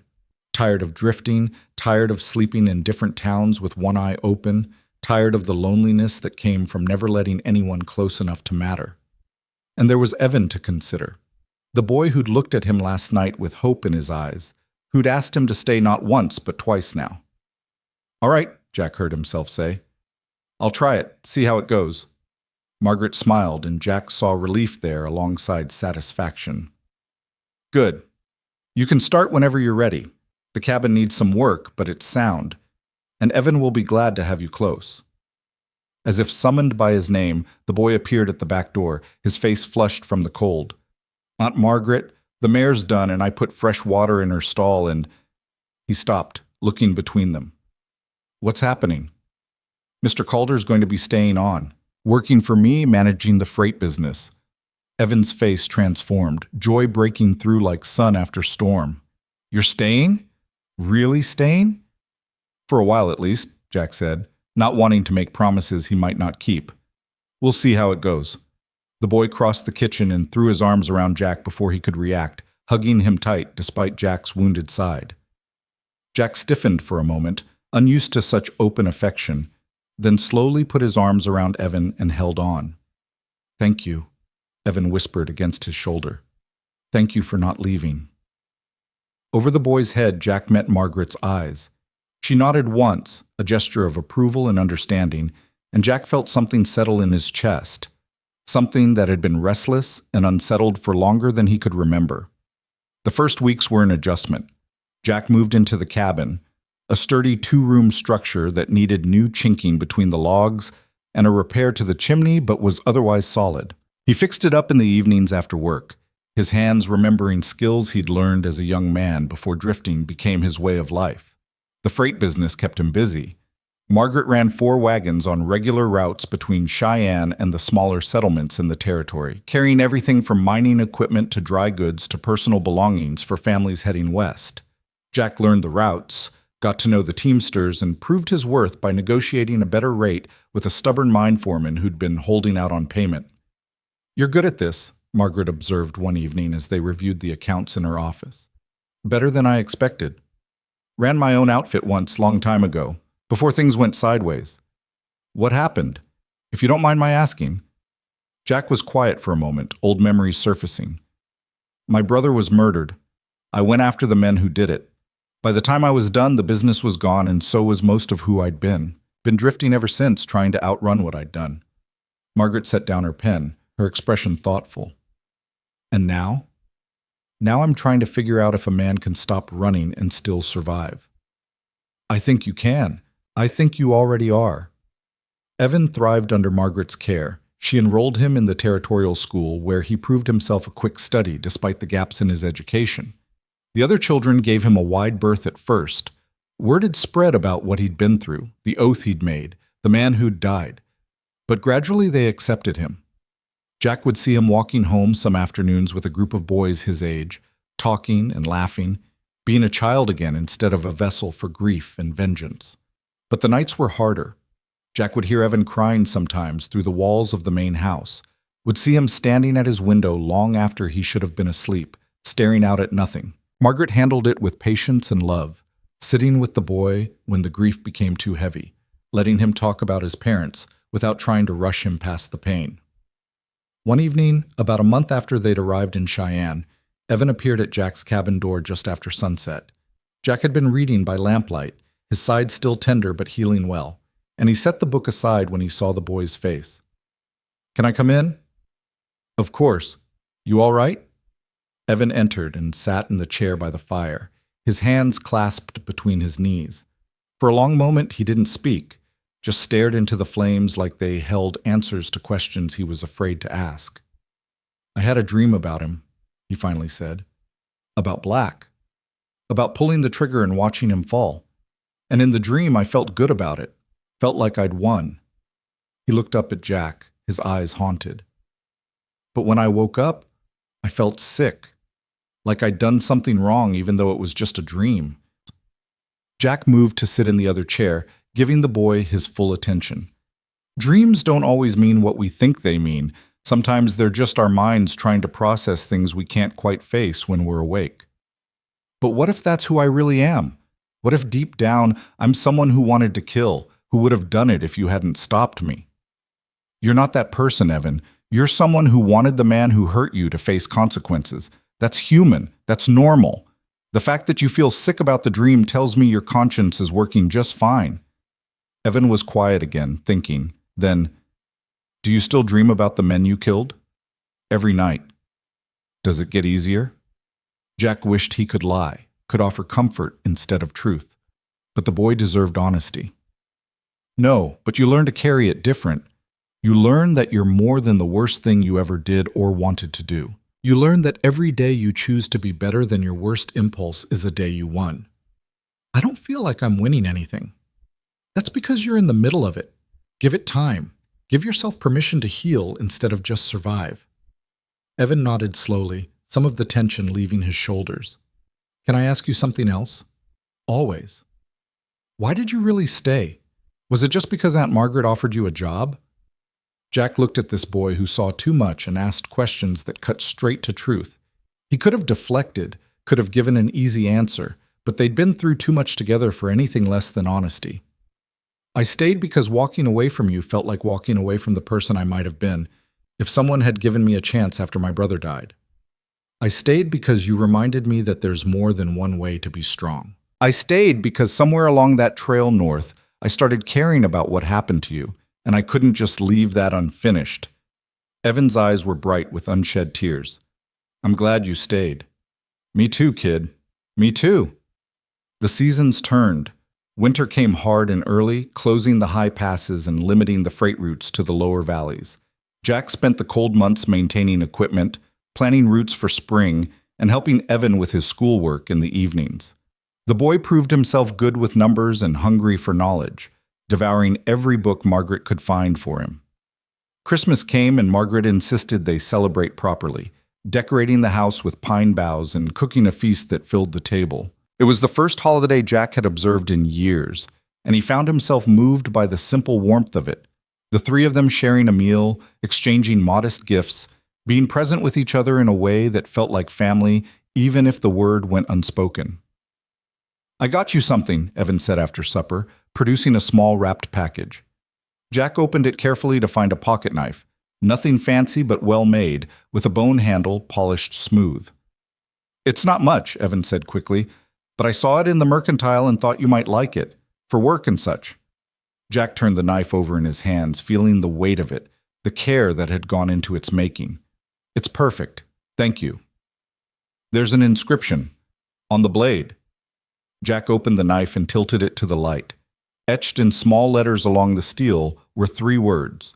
For Jack Calder. So you know it's yours, Evan explained. So you know you belong somewhere. Jack's throat tightened. He wanted to say something profound, something that would convey what the gift meant. But all that came out was, I'll treasure it, Evan, long as I live. Spring arrived slowly, the snow melting in fits and starts, revealing the brown grass and mud beneath. The freight routes opened up again, and Jack was back to long days planning shipments and managing the small crises that came with moving goods across difficult country. He proved himself capable and reliable, earning respect from the Teamsters and trust from Margaret.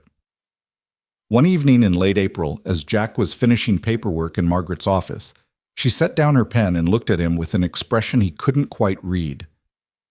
I need to tell you something, she said, and I need you to hear it all the way through before you respond. Jack felt a flutter of concern. All right. I've been watching you these past months, watching how you handle the business, how you treat the men, how you are with Evan, and I've made a decision. She paused, choosing her words carefully. I'm making you a partner, equal share in the business, your name on the contracts, full say in how we run things. Jack stared at her, certain he'd misheard. Margaret, I can't. Let me finish. This isn't charity and it's not sentiment. You've earned it. You've made this business run better than it has in years. You've taken weight off my shoulders I didn't even know I was carrying. And more than that, you've been good for Evan. You've given him something I couldn't. An example of what it looks like to be a strong man who chooses kindness over violence, who carries his scars with dignity. I don't deserve. Stop. Stop telling yourself you don't deserve good things just because you made mistakes when you were barely more than a child yourself. Her voice was fierce now, passionate. You're a good man, Jack called her. You've proven that 100 times over. And I'm offering you a stake in something real, something lasting. The question is whether you're brave enough to take it. Jack sat back in his chair, overwhelmed. A partnership. A real stake in something that mattered. After 22 years of drifting, of never planting roots, of keeping everyone at arm's length, this was an anchor, a commitment, a declaration that he was staying not just for now, but for good. I don't know what to say.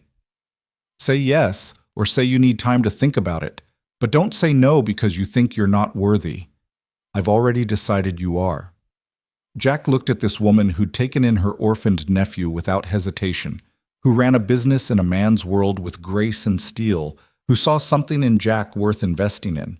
He thought about Evan, about the boy who'd become like a son, even if they'd never used that word. Thought about the cabin he'd fixed up, the routes he knew by heart now, the teamsters who'd started calling him boss. Thought about the graves in Wyoming where this had all started and the oath the boy had made that had brought them both to this moment. Yes, he said quietly. Yes, I'll take it. And thank you for seeing something in me I couldn't see in myself. Margaret smiled, reached across the desk, and shook his hand firmly. Welcome home, partner. The years unfolded with a rhythm Jack had never known before. The steady progression of seasons, of shipments delivered and profits earned, of small triumphs and manageable setbacks. The business grew under their joint management, expanding to 6 wagons and then 8, earning a reputation for reliability that brought more contracts. Evan grew too, shooting up in height until he stood nearly as tall as Jack, his voice deepening, his shoulders broadening.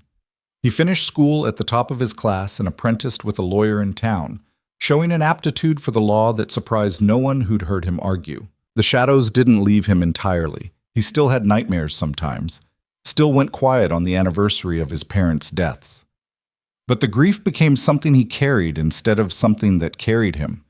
He spoke of his parents often and fondly, keeping their memory alive through stories instead of rage.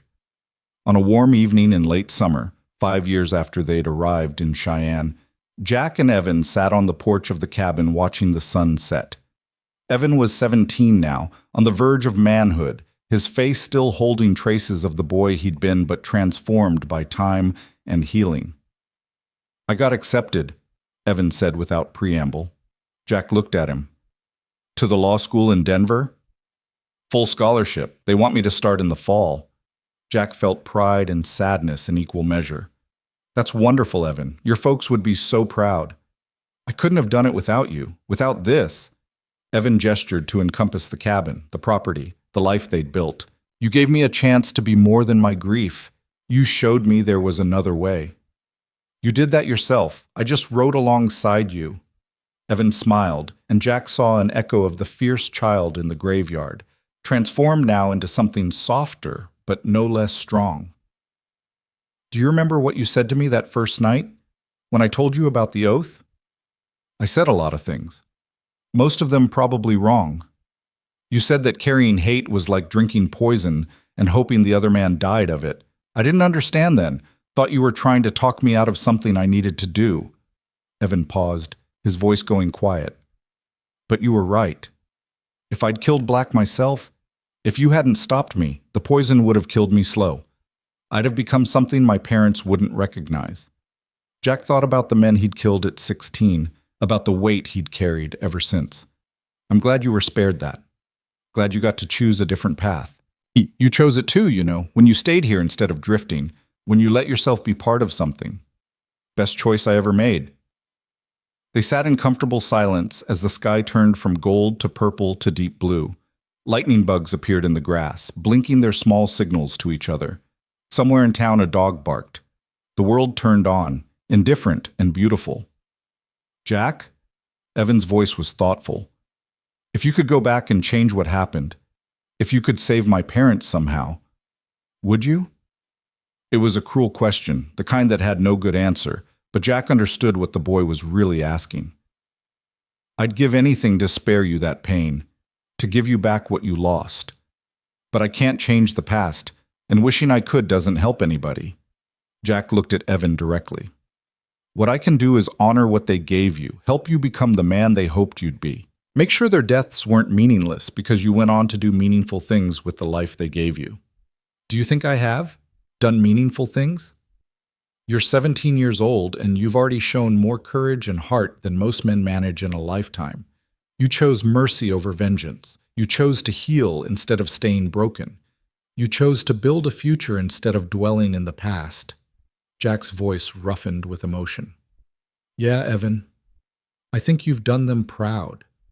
Evan was quiet for a long moment, and when he spoke again, his voice was thick with tears. I miss them. Every day I miss them. I know that won't ever go away completely, but it gets gentler. The missing becomes less like a wound and more like a scar, still there, still tender sometimes, but not bleeding anymore. Is that how it is for you, with your brother? Jack thought about Thomas, dead these 27 years now, his face growing hazier in memory with each passing season. Yeah, I can think about him now without it destroying me. Can remember the good times instead of just the end. That's the gift time gives you, if you let it. Evan nodded, wiping his eyes. Thank you for everything, for coming to the graveyard that day, for not riding away, for being... His voice broke. For being what I needed when I needed it most. Jack stood and pulled the boy, the young man, into an embrace. You gave me just as much, Evan. You gave me a reason to stop running, a reason to believe I could be more than my mistakes, a home.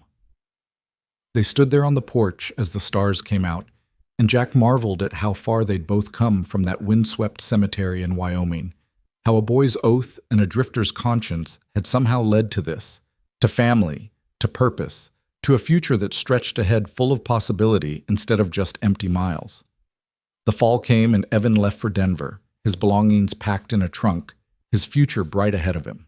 Jack and Margaret stood on the platform and waved as the train pulled away, and Jack felt the bittersweet ache of watching someone you love step into their own life. He'll be back, Margaret said, reading Jack's thoughts. For holidays and summers, and after he finishes school, who knows? Maybe he'll open a practice here. Maybe. Or maybe he'll go somewhere bigger, do something important. Either way, he's ready for it. Margaret linked her arm through Jack's. We did well by him, both of us. We did our best. That's all anyone can ask. They walked home through the quiet streets, and Jack thought about how strange and wonderful life could be. How the worst moments could somehow lead to the best ones if you were brave enough to keep moving forward, to keep choosing light over darkness. The years continued their march. Evan graduated with honors and did indeed return to Cheyenne, opening a law practice that quickly gained a reputation for taking cases others wouldn't touch, helping homesteaders fight unfair claim disputes, defending men accused of crimes they didn't commit, standing up for those who couldn't stand up for themselves. Jack saw the boy's parents in him every day. Thomas Hale's quiet strength and Sarah Hale's fierce intelligence, combined with something uniquely Evan's own. The grief had transformed him, yes, but not destroyed him. He'd taken the worst thing that ever happened and used it as fuel to make the world a little more just, a little more fair. On a crisp autumn day 10 years after they'd first arrived in Cheyenne, Evan married a schoolteacher named Grace, a woman with kind eyes and a sharp mind who made him laugh and challenged him to be better. Jack stood up with him at the wedding, and when Evan turned to him after the ceremony, his eyes were bright. Ma and Pa would have loved her, he said. They would have, Jack agreed, and they'd have loved seeing you this happy. 2 years later, Evan and Grace had a son. They named him Thomas after Evan's father and asked Jack to be his godfather. Jack held the baby carefully, this small, warm weight that represented hope and continuation and the promise that life went on despite loss. He's perfect, Jack said, his voice rough. He's lucky, Evan replied. He'll grow up knowing his grandfather was a good man who died too soon, and he'll have you to teach him what it means to be strong and kind at the same time. Jack looked at this man Evan had become, lawyer, husband, father, pillar of the community, and felt something like awe. The boy who'd stood in a graveyard making an oath of vengeance had become a man who built things instead of destroying them, who added light to the world instead of darkness. Your folks would be so proud, Jack said, of everything you are, everything you've become. I hope so. I try to live in a way that honors them. Evan paused, his expression thoughtful. But I want to honor you too, Jack. You saved my life in more ways than one. You showed me there was another path when all I could see was revenge. I wouldn't be who I am without you. Jack's throat tightened. You saved me right back, kid. Gave me a reason to stop drifting, to plant roots, to believe I could be part of something good.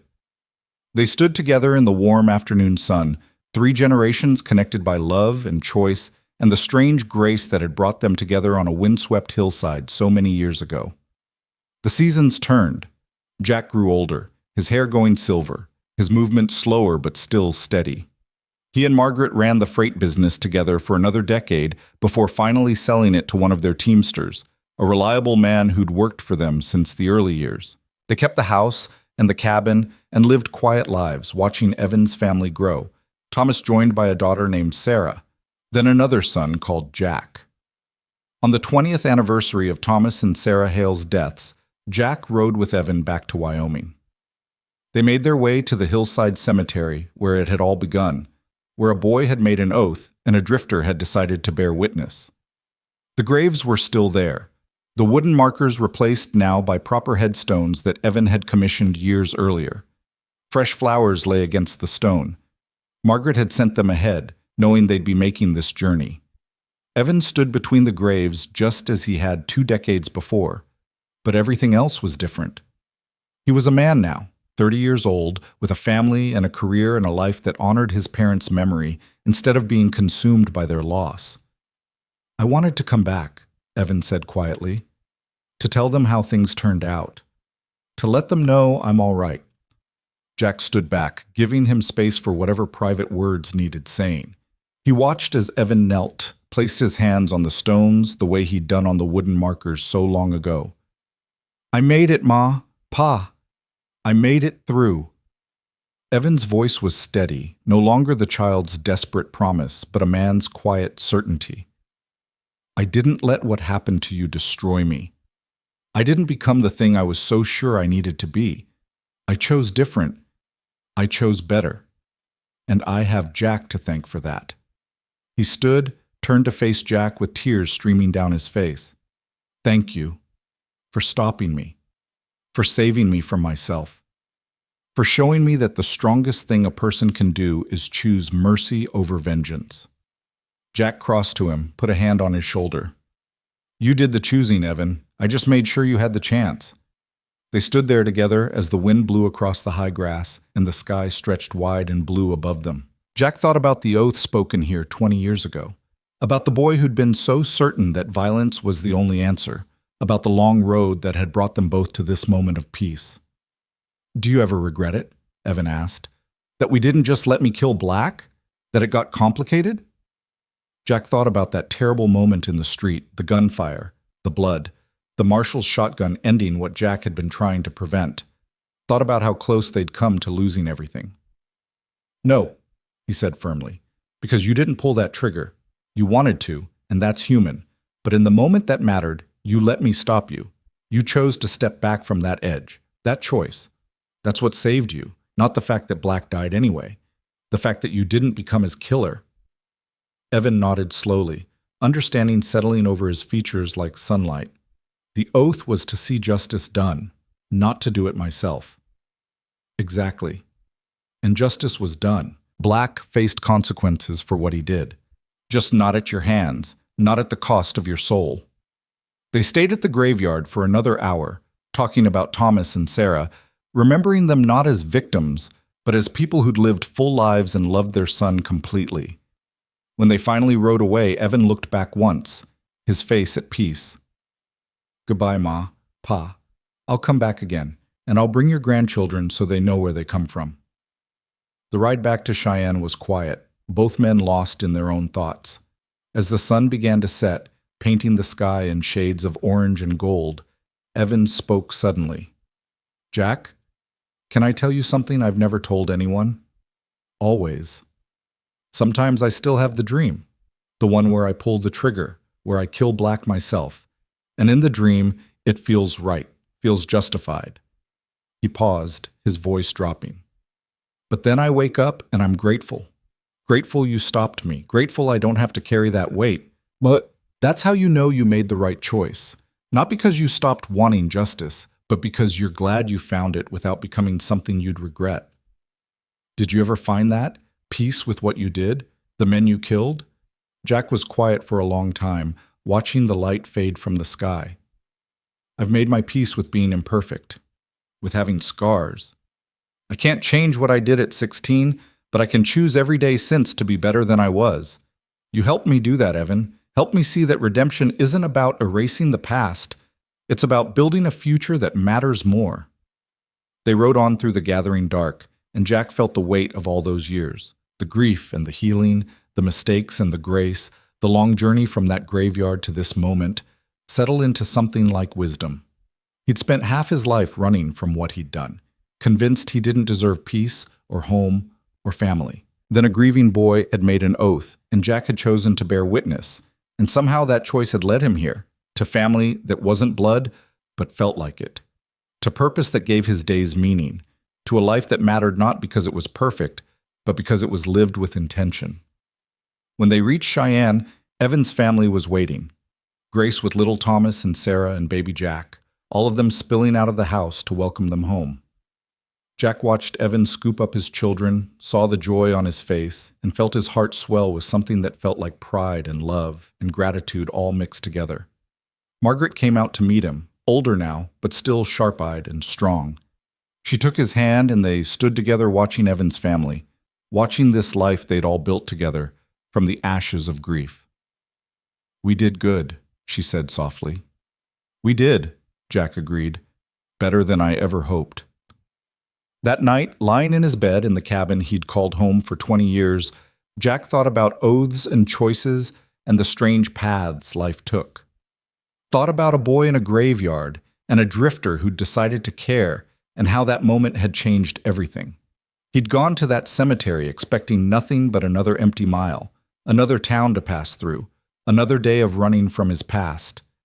Instead, he'd found purpose, found family, found a reason to believe that even broken people could be made whole if they were brave enough to try. The oath Evan had spoken that day had been fulfilled, not through violence, but through justice, not through vengeance, but through healing. Thomas and Sarah Hale had been avenged not by their son becoming a killer, but by their son becoming a man who made the world better, who built things instead of destroying them, who chose light over darkness every single day. And Jack, who'd spent so many years carrying the weight of his own violent choices, had finally found peace not by forgetting what he'd done, but by helping someone else avoid the same mistakes, by choosing to stay instead of drift, by opening his heart to the possibility that he deserved good things, that his past didn't have to define his future.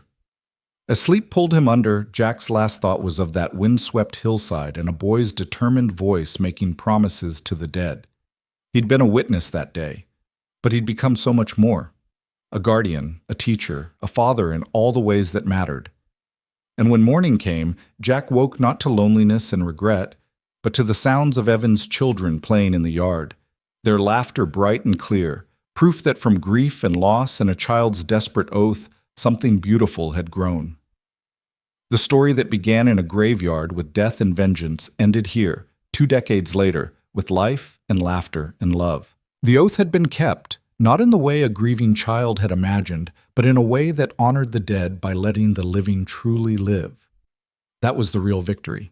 Not violence, not revenge, but choosing to break the cycle, choosing to build instead of destroy, choosing to let healing happen slow and imperfect and real. And in the end, that was the only oath that ever really mattered. The promise to keep living, keep choosing, keep believing that tomorrow could be better than yesterday. Jack and Evan had both kept that oath, and it had saved them both.